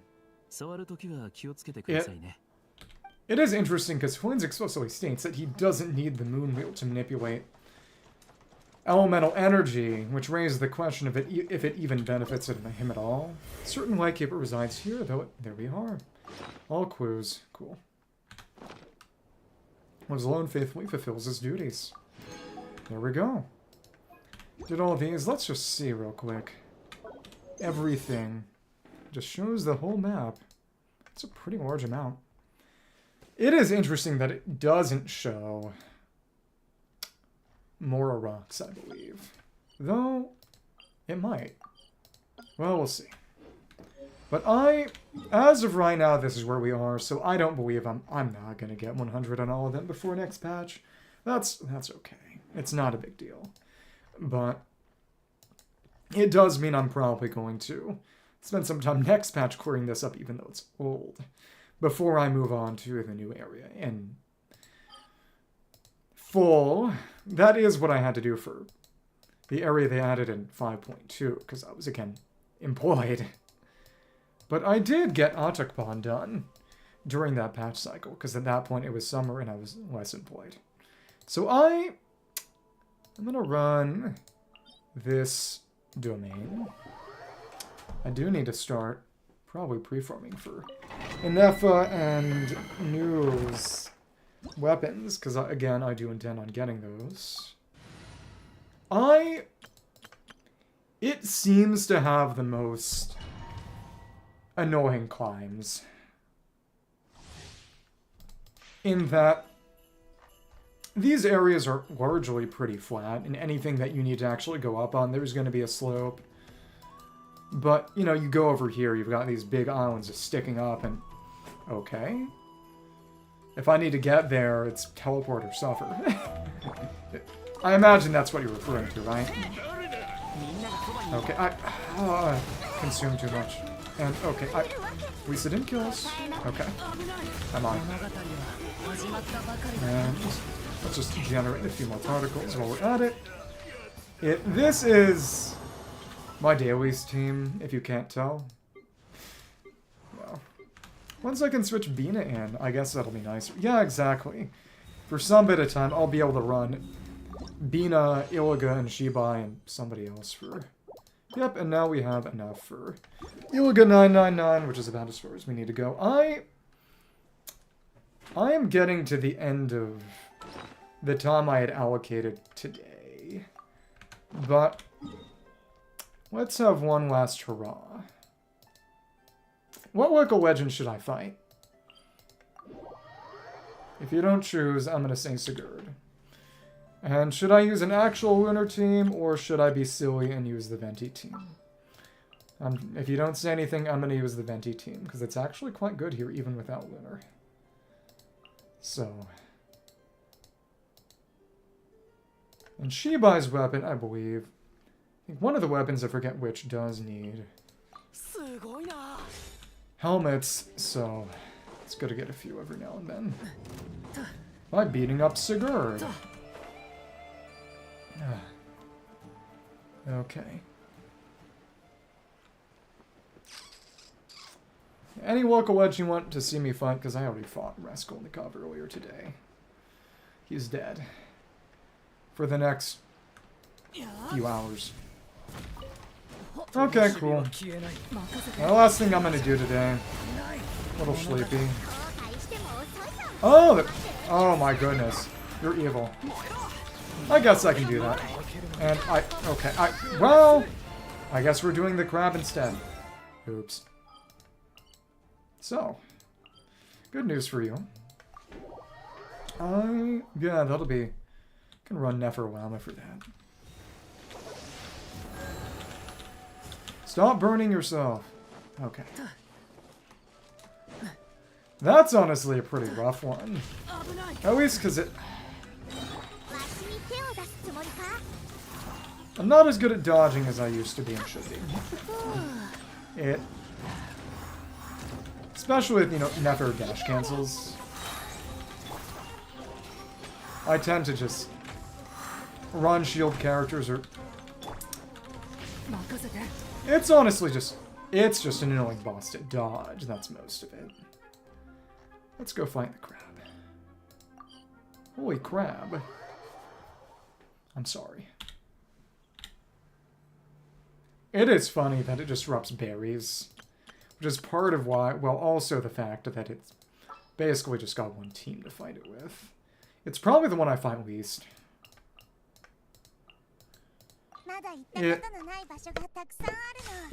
The peak, the big Tatankasaur in Nod-Krai, wants you to find it with Overload specifically.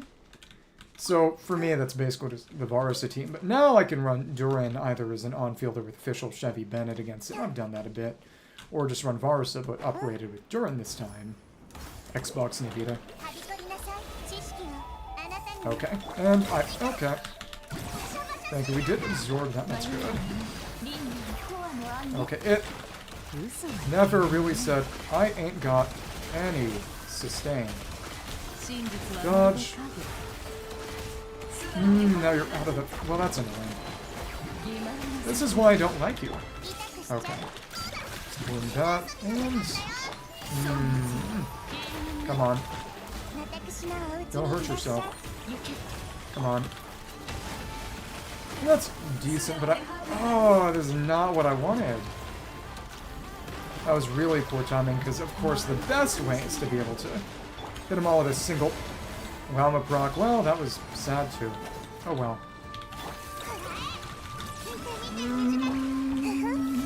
Go ahead. Thank you. Yeah, that was unfortunate. I have gotten far less sloppy runs on this thing. Of course, we want to hit these so that they can go as a bullet. My Nefer team is strong, but this is not one of my favorite bosses. I'm sure you can tell. Okay, cool. And those should... Yeah, the missiles will take them out. And what did we get for our trouble? We just got some berries, so... This is why I don't fight this thing much. It's honestly a pretty massive headache. And as compared to other local legends, which I will fight as a way to farm mats, that's not even something you can do there. So I think that was a good amount of stuff to get done today. I had fun. I spent a lot of time helping people in co-op and climbing up useless rocks and Paha, so that's fine. Yeah, this is probably my most invested team, all things considered. Because I got Nahita's Catalyst, I lost to it getting Llamas, which was welcome. I know Hasnu doesn't really have much, unfortunately. I would at least like this to make it easier to get her energy up, but oops. And then we have Nefer with her signature as well, and she does actually overcap quietly, a little bit, because she's getting 30 from artifacts and 10 for Winter Bloom only from Llama. But again, that's only 2.8 of overcap, and I mean, you got so much crit damage. Honestly, I'm fine overcapping a little to guarantee those meaty crits. So yeah, I think I went in today already sleepy, and I had fun, but I'm tired. And I will need to get up early in the morning and then stream in the afternoon tomorrow, so to avoid dying or, I don't know, getting angry and offending people, I think I'm going to hop off and have some dinner and stuff. But thank you for following. Thank you for popping in. If you have any interest, there's a fan cord link down below. And I'll show myself. If I'm late for things, that's where I'll mention it. So, no pressure. Oh, what did I... Oh, right. That was because I helped someone find the tulpa today. No, it was meeting point for the final night cemetery. That's right. Duh. I could maybe get to 90 on Lembo tomorrow. Maybe. We'll see. Definitely can't do this. That's not possible yet. So yeah, you know, I'm gonna say it. My farewell. Yeah. Yeah, sayonara to you.